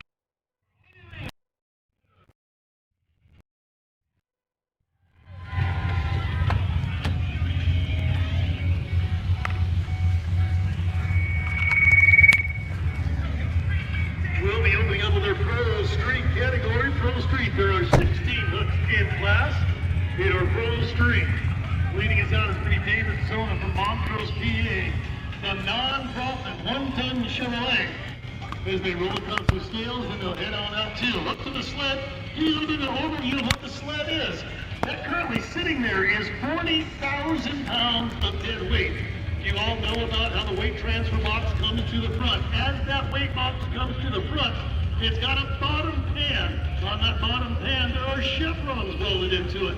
As that comes along with the weight box coming forward, that bottom pan starts to auger into Mother Earth with those chevrons helping with the gription and slowing things up, creating synthetic weight. So 40,000 pounds of dead weight at the start line in. By the time you get down to the 330 in that floating finish line, you're looking at about 250,000 pounds of synthetic weight on the sled that these guys and girls are trying to tackle in the sled pull competition. So in the Pro Street category, 16 hooks. Then we go into the 2.6 diesel class. The 2.6 is indicative of the inlet size on the turbo. Then we bump it up a notch to the 3.0 limited pro class. And then the last class of the night is going to be Wild Street, which I've got to believe is a little bit of an unlimited class. If you can build it, you can run it. When you come to a Pull-Up Productions sled pull competition. So loading up down there on the start line should be Dave Zona.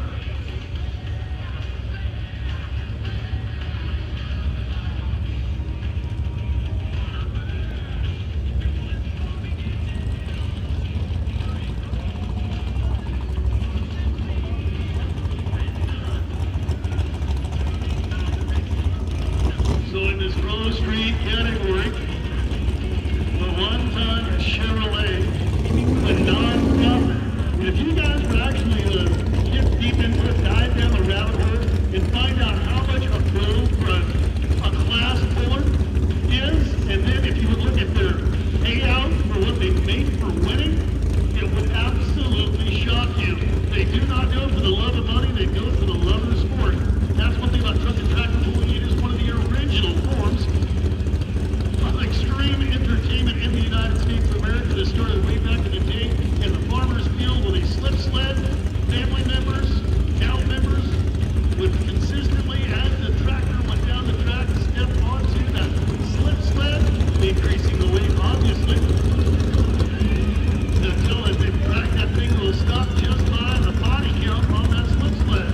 And now it's turned into the speed sled. The decision maker is sitting down there. Speed sled, why is it called that? Because it actually allows the horsepower to do the work. You're going to see probably speeds up there in the high 20 mile an hour when they get down to the beginning of the racetrack on that floating finish line. They do have 330-foot visuals. That is not exactly dead spot on. It's typically calibrated by the sled to the electronic sled monitor that I have here in the tower. So those are just visual aids for you guys. They're awfully close to what they're marked as, but they're not absolutely spot on. So if you see the truck of the sled stop here 150, and I say 175, that's because I am looking at the actual calibration of the sled. Here's the two caveats that we've got going on tonight in sled pulling. It is a one and done deal. There's no practice, there's no qualifying. You are one and done unless you are first in class. But first in class is first right of refusal to feel that they have the sled weighted properly. If they don't feel the sled is set properly, they will make an adjustment and go most likely to the tail end of the field. So right now, David is Zona. Non-profit, the Chevy one-ton is ready.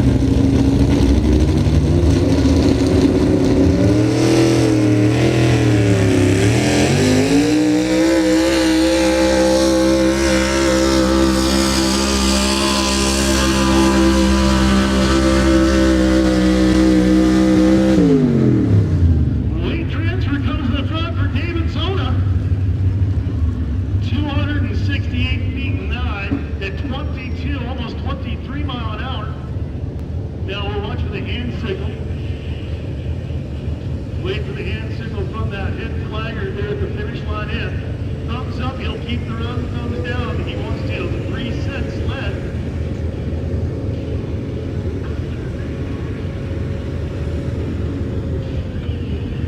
Alright, so we are going to reset the sled. So the non-prompted is going to utilize that first rider refusal to give him a second opportunity. I told you there was 2 caveats to getting 2 hits at the racetrack. Caveat number 1, if you didn't like the way the sled was set, you're the first in class. Caveat number 2, typically, whether it's an NHRD or mid Cascade Force, if you get out to 75 feet and you're able to roll things, stop the sled before it passes 75 feet, some clubs are 100. In fact, that might be what that white line is out there, straight off that 100 mark. That is going to be the spot. Where I'm from at 75 feet, here tonight it's 100. So if they can get the sled rolling and the truck load before the 100-foot mark, they'll drag it right back to the start line and they can hit it again. Other than that, that's the only 2 ways you get any kind of a second chance in truck and tractor pulling. You got to be dialed in, you got to be right and tight when you get to the line. So we will reset the sled. I doubt that they're going to change any kind of the slugs in the weight transfer box. Most likely it'll just be gearing that will be changed. That gearing depicts how quickly that weight transfer box comes to the front of the sled.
3:30 this afternoon. That was not a whole lot of time to put together a comprehensive pulling field. But this crew, the Full Out Productions, have seemed to have done very, very well. As Kane Kalanick gets ready to go in Fort Zilla. As the hookup guy is there on the front of the sled, makes that attachment to the hitch, and then he's going to pull the top. Once he feels that thing come up tight, then he starts building a little bit of RPM in anticipation of dumping that thing down and letting her eat and try to get that famous words in sled pulling. They all want to hear full pull, baby.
what it is about the roller that they sure love 'em.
we are going to need a little bit of help from the recovery crew, a little bit of help from his friend, for Adam Tice, to get the untamed outlaw off the racetrack before we go to Eric Mixel from Nazareth in range, the International L130.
at 26 mile an hour. The only one to go full bolt was at 28 miles an hour. The wheel speed for momentum, the faster you can get that sled yanking. And try to outrun that weight transfer box as you're auguring into the earth. Bring that bottom bend, those chevrons, down into the racetrack and help me create that 250,000 pounds of synthetic force.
So Jed, in the F100,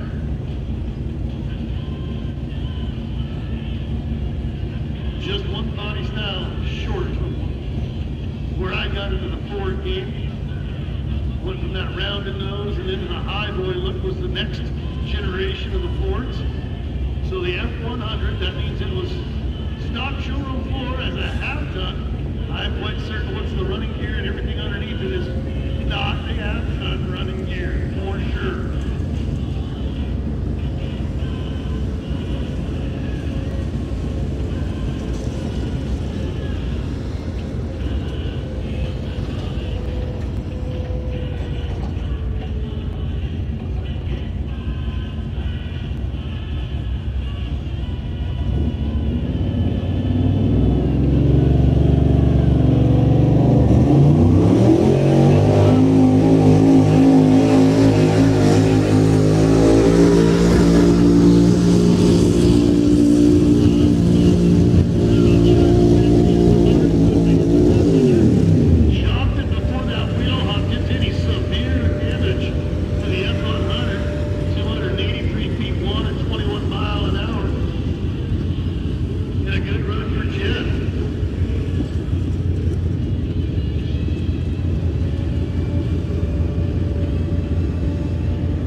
at 3:35, 7:28 mile an hour. So a very good run for Steve Shannon with a 3:35.7. Is not going to bump him into a podium spot.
Next up is going to be Scott Rosilli from Flemington in the Razzle Dazzle Lodge.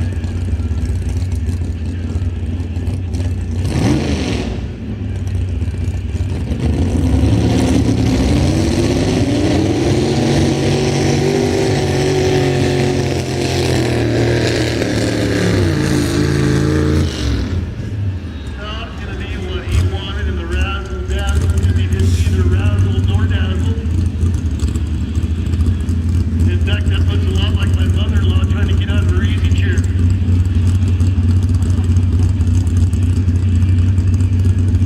I'm nearly 3,000 miles from home. I can say that and get away from it. She's old enough that she knows nothing about 5 Street. Thank God that, huh?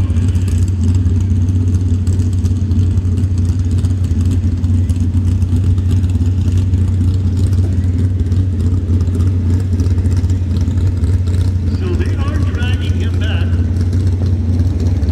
The telemetry off of the sled says they went 126 feet. To me, that would be 26 feet past too far. I've always been told in this game that you've got to have it under control and load in time. However, on these kind of specialty events, I can see say, hey, Razzle Dazzle, clean that thing up, give her another hit. There's no car fans out there too, right?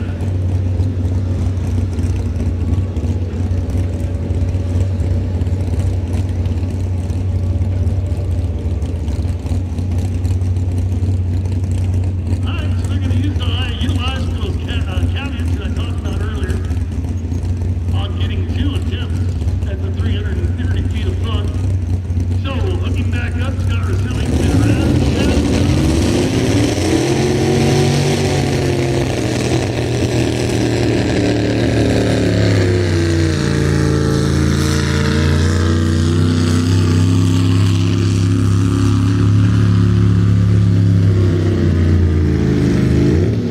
Just never could get that Pro Street gasser to come up off the pipe.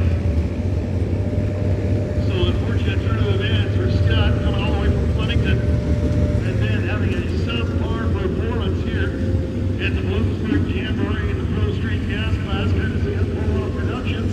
Remember, Pull-Off Productions does have merchandise available at their merch stand right there by the main World Jamboree merch stand, as well as the King Sling booth.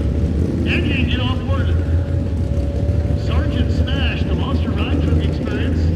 There is a fee associated with it, and it is well worth the money going for a ride with Jeff and Sergeant Smash.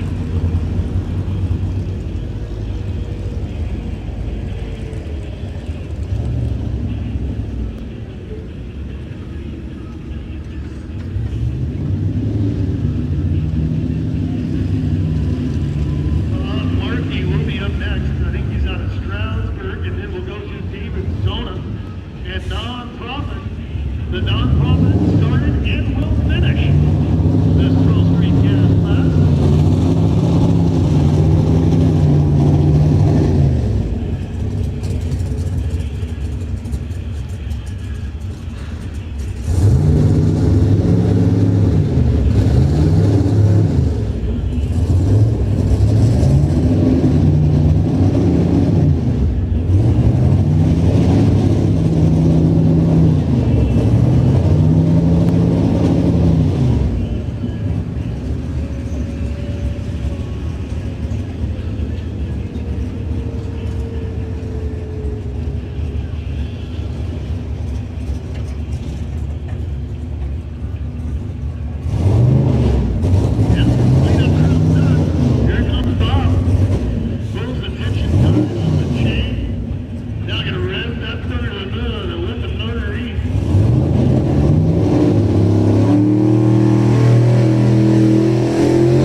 It's going to take all of 346 to pull this one away for the non-profit one-ton Chevrolet, currently sitting down there to pull his victory lap in turn number 1.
Jamboree Summer Nationals here in Bloomsburg is the non-profit Chevrolet.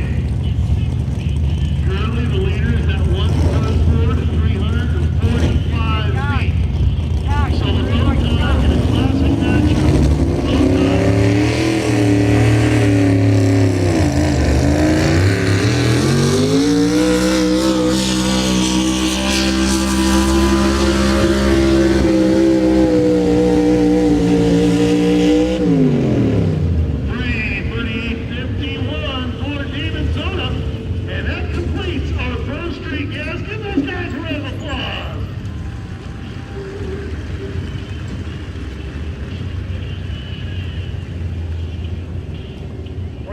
Next hill?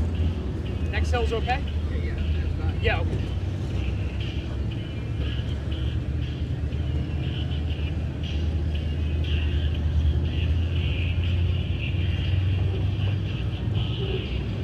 Changing from the gassers to the diesels, it will be a 2.6. Pro Street class, 2.6 means we're running diesel, and that is the inlet side of the turbo.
Okay, and for the regular KLW World News viewers, after this broadcast, we're going to be doing a war watch. We've got a lot of emergency action messages coming out.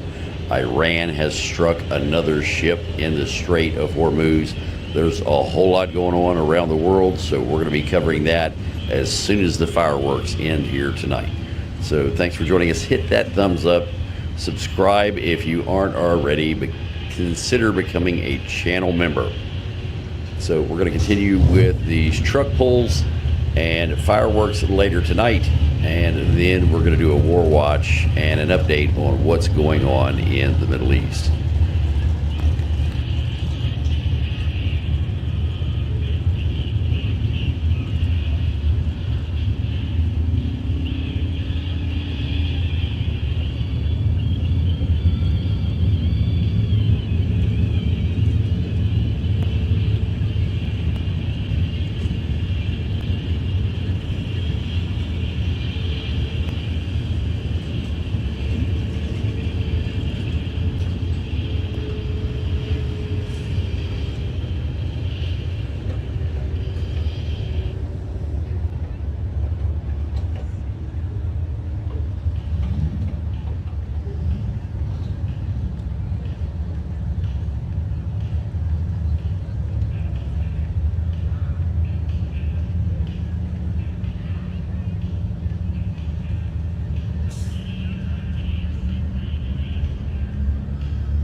As we now transitioned into this 2.6 class, Amanda Weekland from Chester Springs, just putting up a fight in that one-ton board. Look down towards the finish line. You see that guy in the salmon-colored button-down shirt? He's doing what is called the poke walk. That is how technology advanced sled pulls is. He's wandering around with a stick, poking the ground, and that's telling him everything he knows for what he wants to do for the setup on his puller. They've gotten smart over the years. They used to go with a screwdriver, so it's called the poke walk. You'd walk some steps, take a poke. Now, he don't have to bend over. Unfortunately, it's looking like he's having a tough time bending over no matter what these days. So he's got a longer stick to do the poke walk with.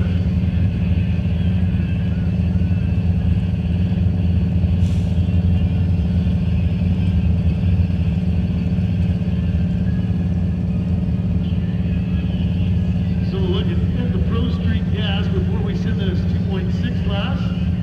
Our winner was Richard Gardner Jr. in the untamed aggression at 345 feet.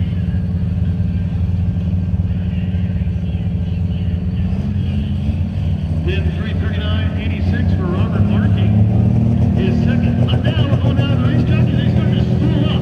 Watch, a little bit different from the gassers. The gassers will ride into it. The diesels will roll out 25 even 50 feet and then really walk into the power. So Amanda Weekland, she leads us out. Chest first right over to Houston. On the sled.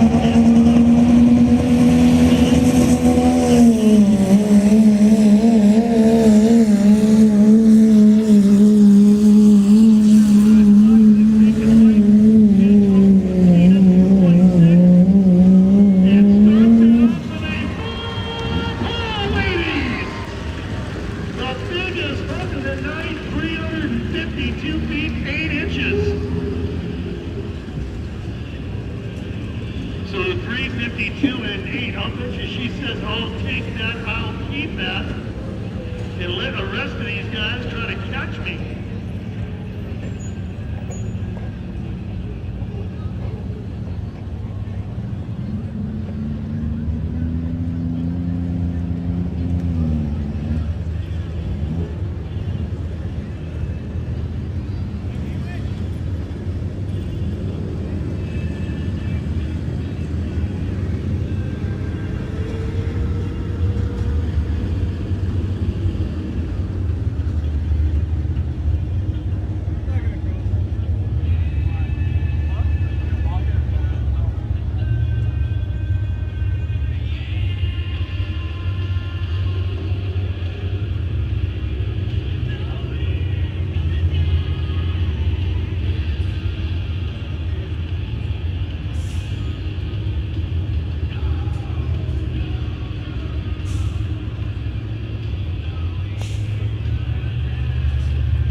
did get somebody over 30 mile an hour, 30.2. Did get a mile per hour on Amanda Weekland's run.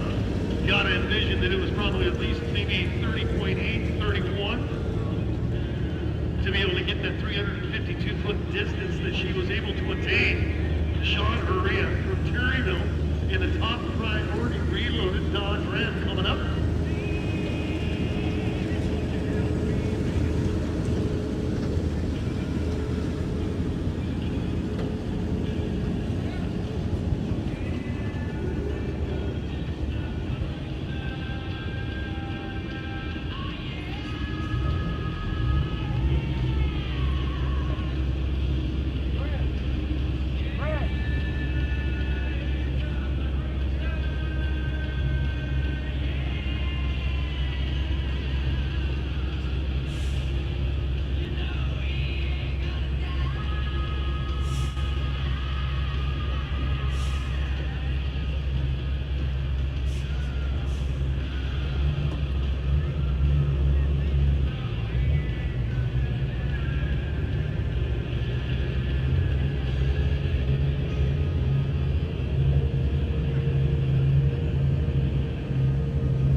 Amanda Weekland rolled us out as the head of class and is still holding on.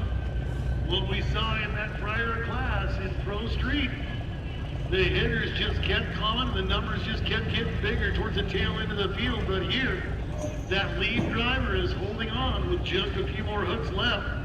After Austin Ward, we are now, that would be at the halfway point of the 8-truck field here at 2.6.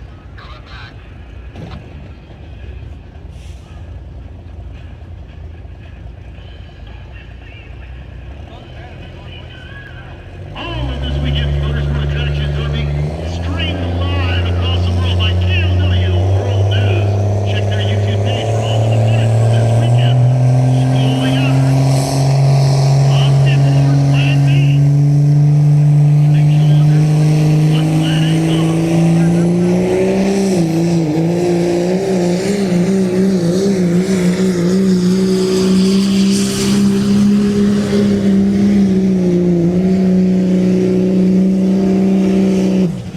through the initial wheel hop down there at the start line into 332.56 and 29.3. Not going to be able to get himself onto the podium with that pass for Austin Ward.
So Nick Miller from Leesport, prime time coming up.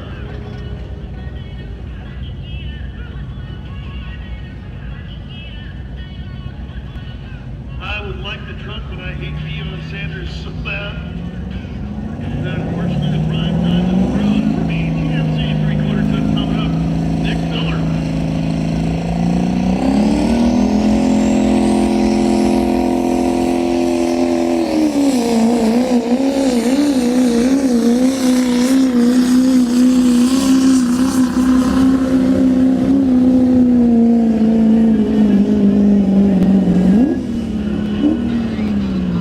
Goes 3:49. Gonna take him to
just where you put the weight that matters.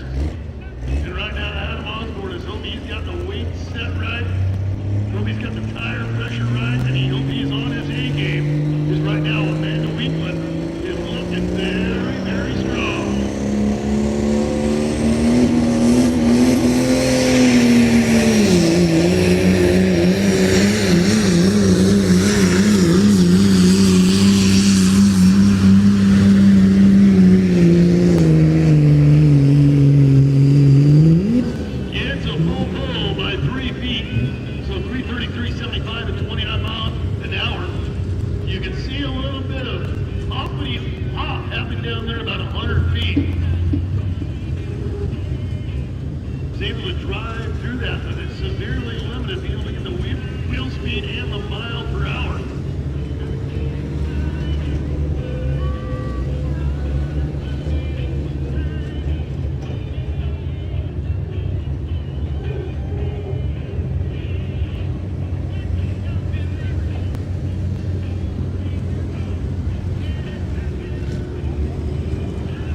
World Jamboree, located right next door to the King Sling Camp, where you can get on board Sergeant Smash, the Monster Ride Truck Experience.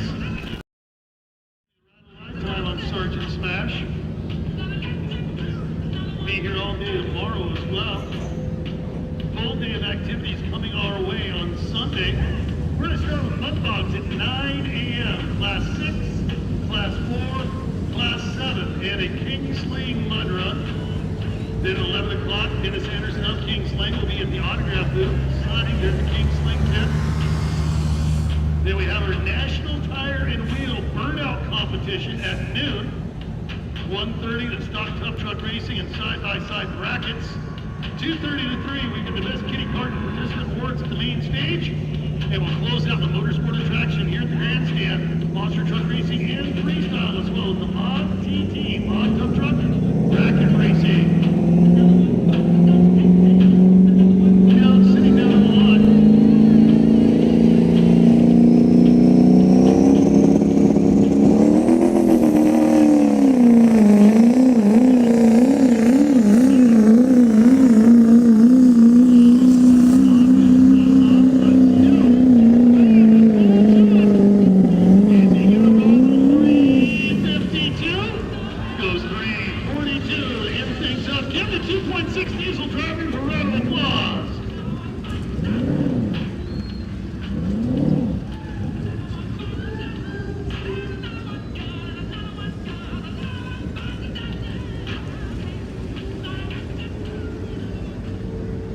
Change things over to the 3.0 Limited Pro.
Out there, all the broken locks.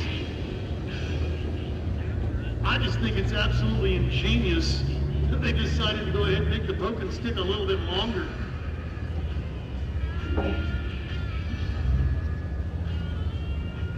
Technology matters until you get involved with the oldest motorsport in the world, truck and tractor pulling, the poke lock.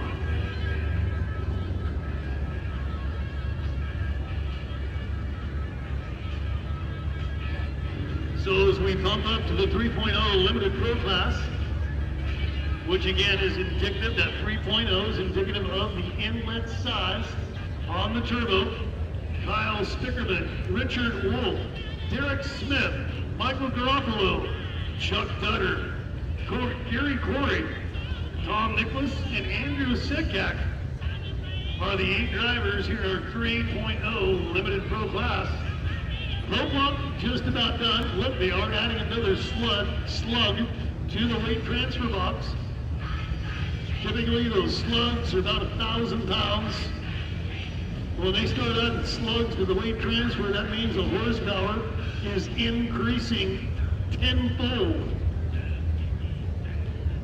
I need that last part up. I have no idea.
The 3.0 limited throttle loping down out of turn number 1 to the 330 feet of front. This is Old Ginny, driven by Kyle Snickerman from Montrose.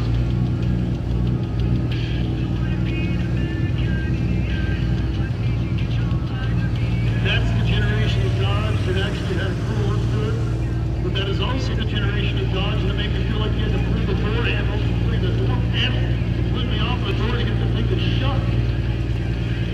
So I didn't care for Dodges back in the day. That's why I didn't care for Chevrolets either. Fords. The Ford fit and finish was just that much better in the day.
cars first in class and a broken truck.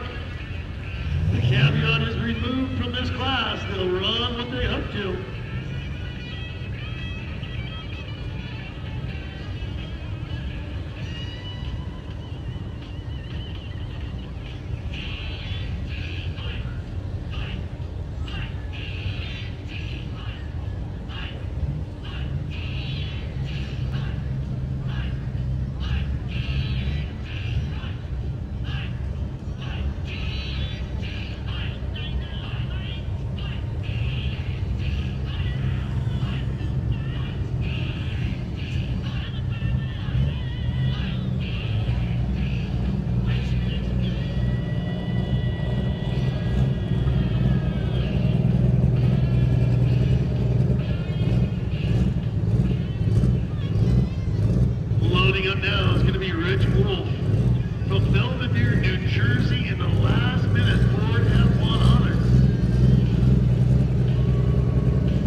He took her home to mama. 373 feet at 33 miles an hour.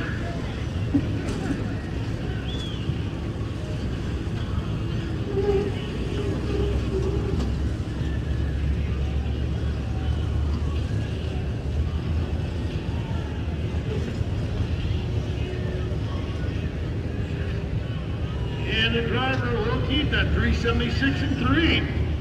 So Rich Wolf is the leader in the 3.0 limited pro class.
put us in the halfway point of this 3.0 limited pro class.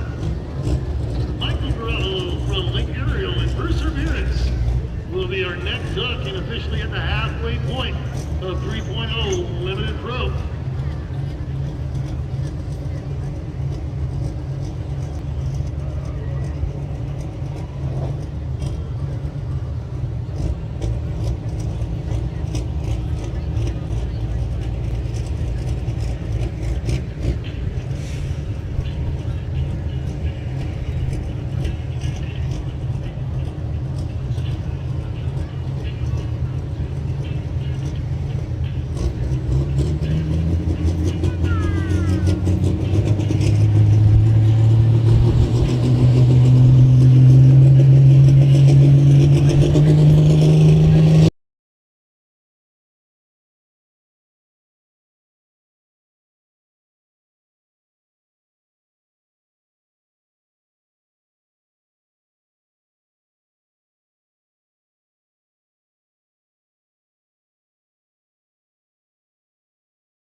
The number 2 spot right now, 370. 74.6 at 32, almost 32.5 mile an hour.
32-3. This is a tight class. You can throw a beach blanket over this crew.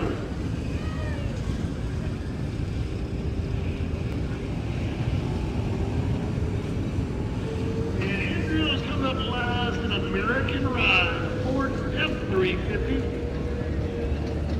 We'll close out the 3.0 Limited Pro.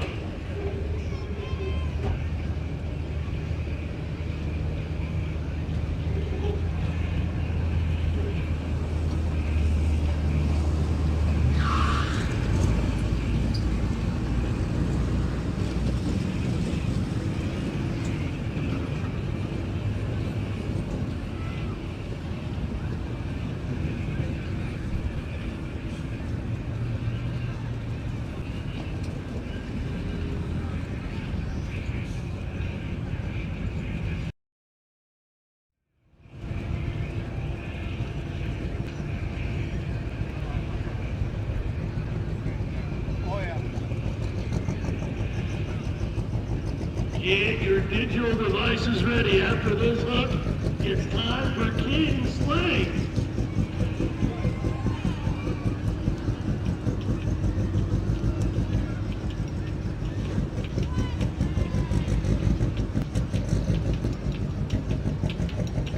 The purple King Sling, sitting over there in turn number 2, is going to come around. I think they took a little bit of time and got the attachment up to the rear end of the King Sling.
It looks like the sled before that 100-foot mark with 95 feet. The little honk hit right back to the start line, provided he is still operational.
grid.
of weight being added to the weight transfer box is not only we have King Sling, but we've got that wild street class coming up as well.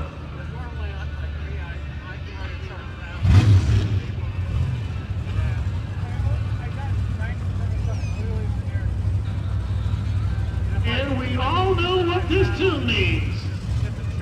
We all have been through the years. We know that when you hear bad to the bone, you're getting grave digger. But nowadays, it transfers over to Team King Sling as we got the Anderson boys coming up with the King Sling Purple.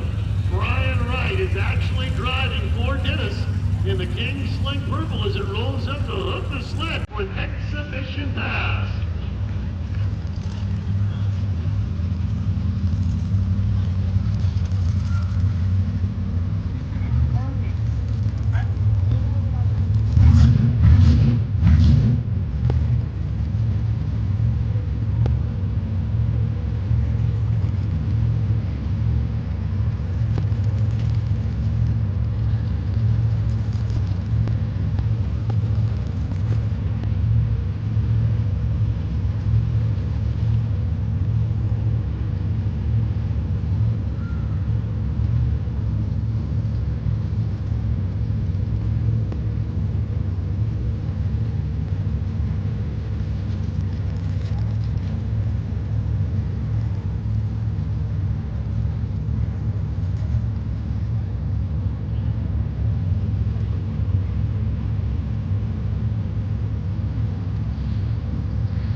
unfortunately, Mother Nature is not playing nicely here in the waning hours of Saturday.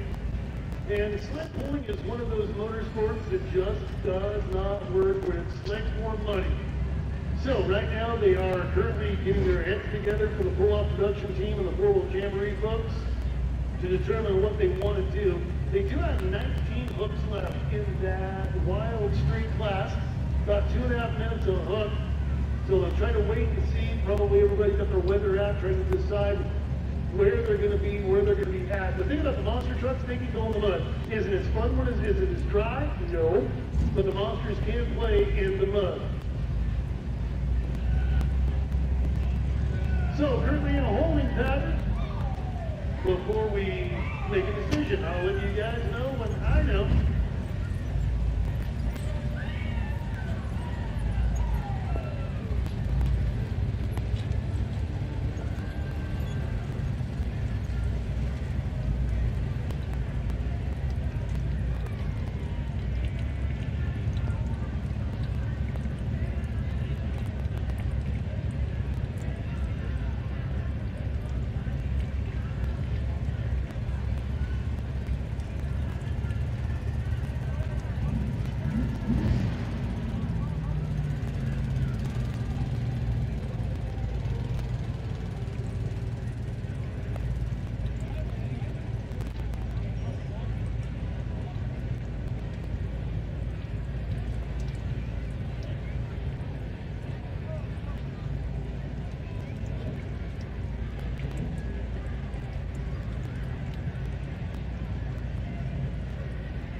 So I did get some word from the pull-off production folks, as well as the four-wheel Jamboree folks, and they said, try to salvage it the best you can, as quickly as you can.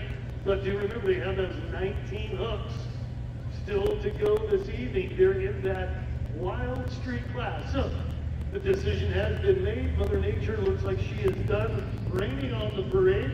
So they will try to salvage that racetrack. They'll get the equipment out here and try to get that thing turned over and then bladed out, packed in, and we'll get back to rolling.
Now what they're trying to do, oops.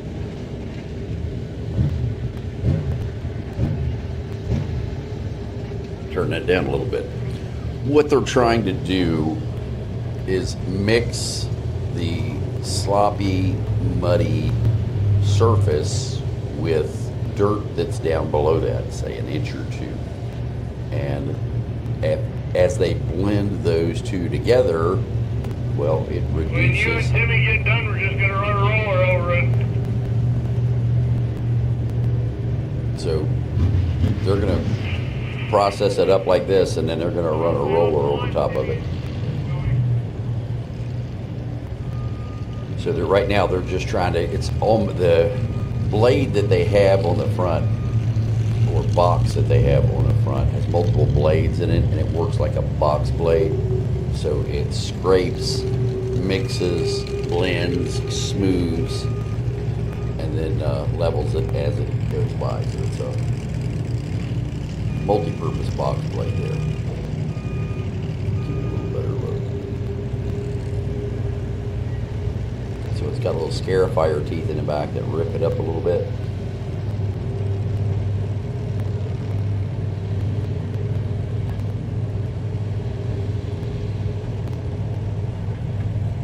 This one here is just a bunch of blades.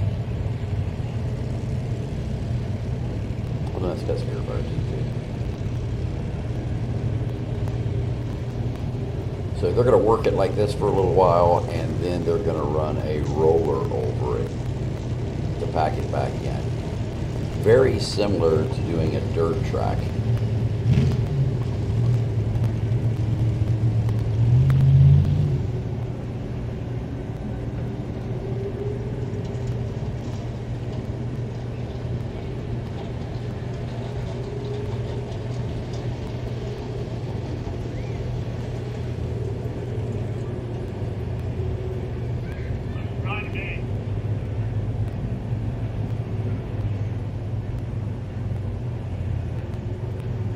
Yeah, it looks good. I think we'll just roll in and go. We'll probably see the superstar roller out here in a moment. Roll that thing and we'll get back into pulling,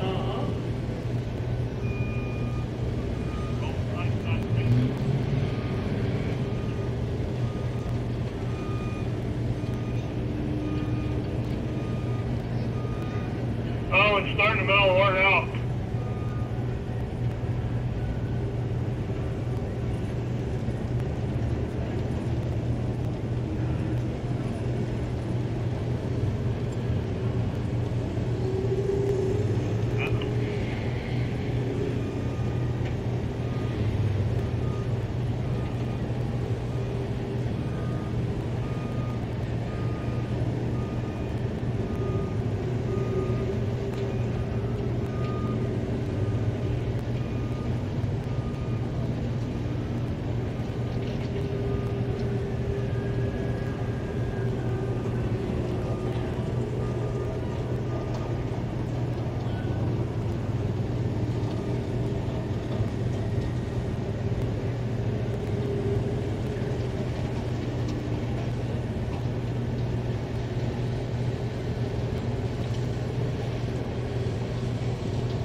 Well, it's definitely doing the job there.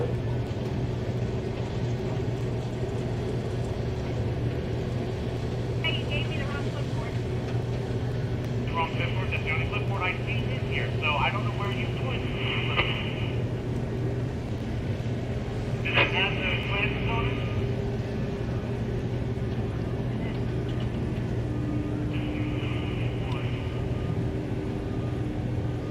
I think Joey took it back to the prison.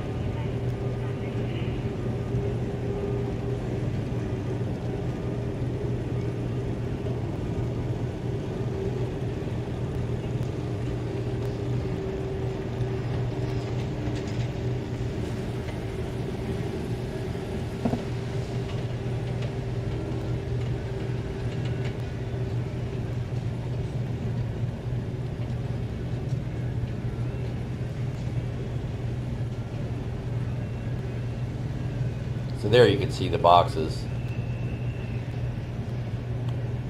with the teeth on them. and the box blade.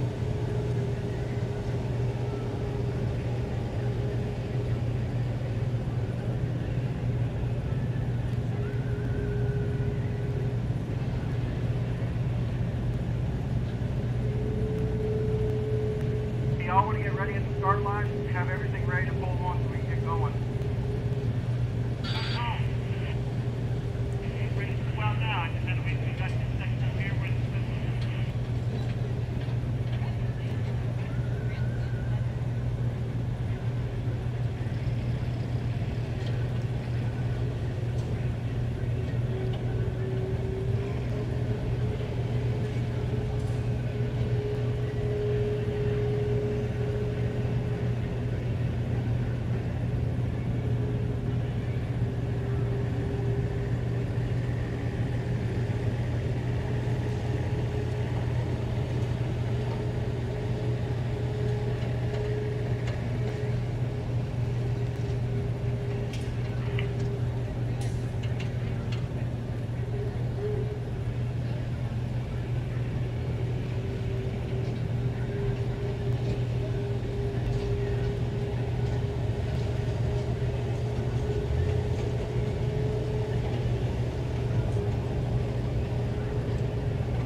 All right, folks, looks like they've got it just about done. So I don't think he's going to do very many more passes until we start seeing this sled out here. Ta-da, it's there. Look out, boys, we're going.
So Mike and I are going to pull things up.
Flanders.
Chevrolet here in the Wild Street Class.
Next to make the hook is going to fly to Weaver. The Millman's down. The fourth 3/4 ton called Platinum. Last position for fourth.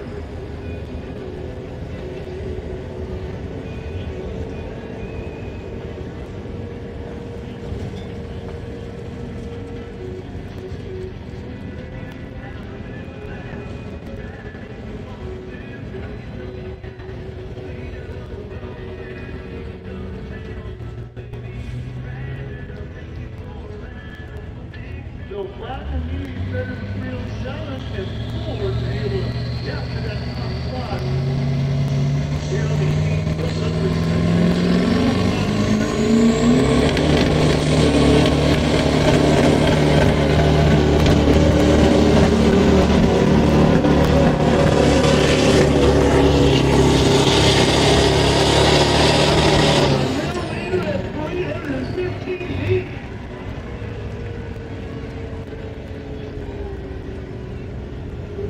with 27.9 miles an hour, the fastest of this session.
All right, sorry about that, guys. I had to get people out of my shot, so I missed the shot, but at least they're gone now.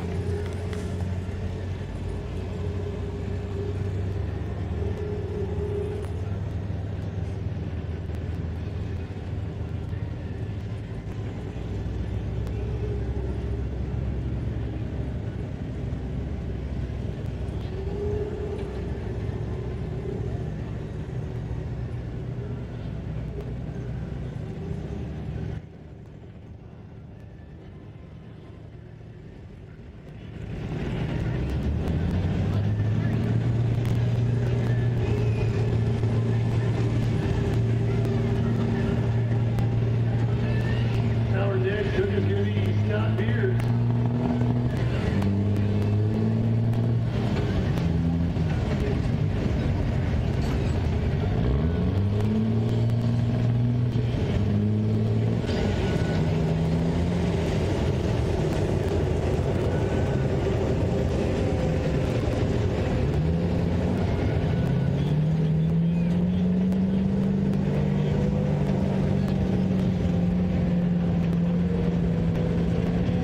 To the double color, Dodge of Scott Beers has made the decision maker of the 330 feet of front of the front stretch of the motorsport attraction of the World Jamboree Summer Nationals. White and red and black.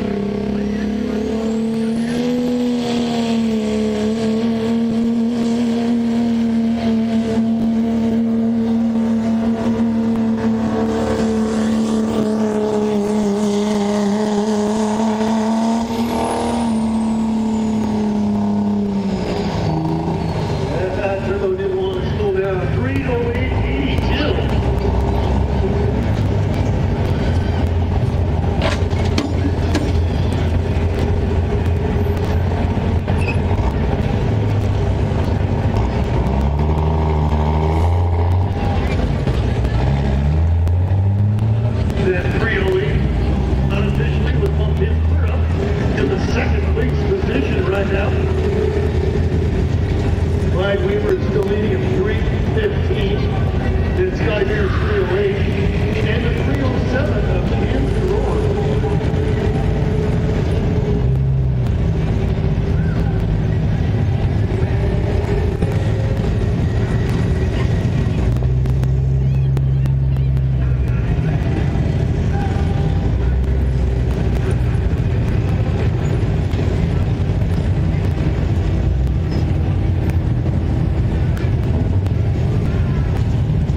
Fastest speed of the class as well, all the way to 28.5 miles an hour.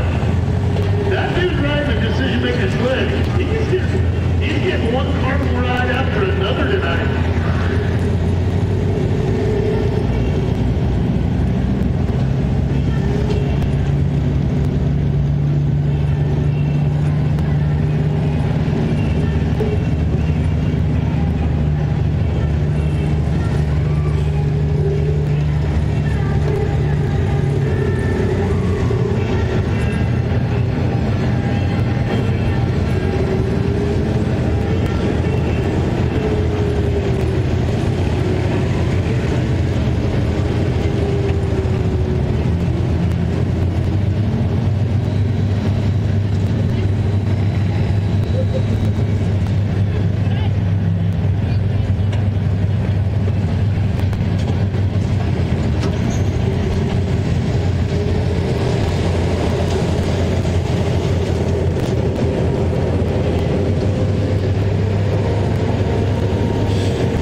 still James King.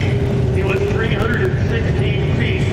Then we've got the 315.7 of Clyde Weaver. And rounding out the top three is the 308.82 of Scott Beard. So once again, all these numbers are strictly unofficial from me. I do a fairly good job of keeping track. Errors can be made. Next up is going to be Nate Ruff. Ruff Diesel and Auto sponsored Dodge 2500. Great way to sponsor your shop, absolutely. Get out and show you what you can do to your own ride.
took him tonight, I really doubt he's your guy.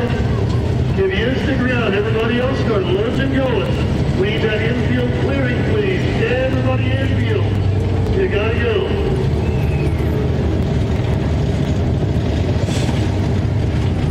But now you guys.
Bradshaw, did you see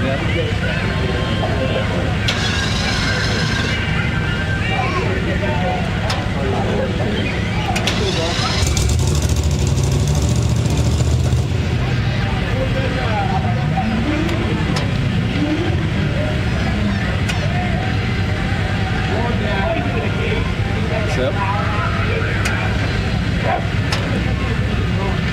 Okay.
right, folks, that's going to do it for this broadcast.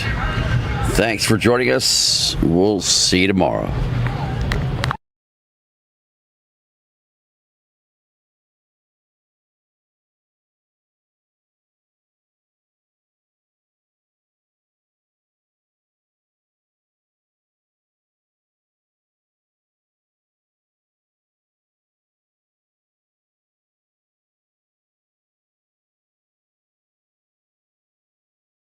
America's Greatest 4x4 Festival is back. The 39th Annual Steve Shannon Tire 4-Wheel Jamboree, Friday through Sunday at the Bloomsburg Fairgrounds. Monster trucks, mud bogs, Tuff trucks, side-by-sides, and new this year, truck pulling. Plus, meet and greet the iconic Dennis Anderson live with 2 King Sling creations all weekend. See acres of custom 4x4s and the latest off-road products in the performance marketplace. Don't miss the Steve Shannon Tire 4-Wheel Jamboree, Friday through Sunday at the Bloomsburg Fairgrounds. Buy tickets or register your ride today at 4wheeljamboree.com.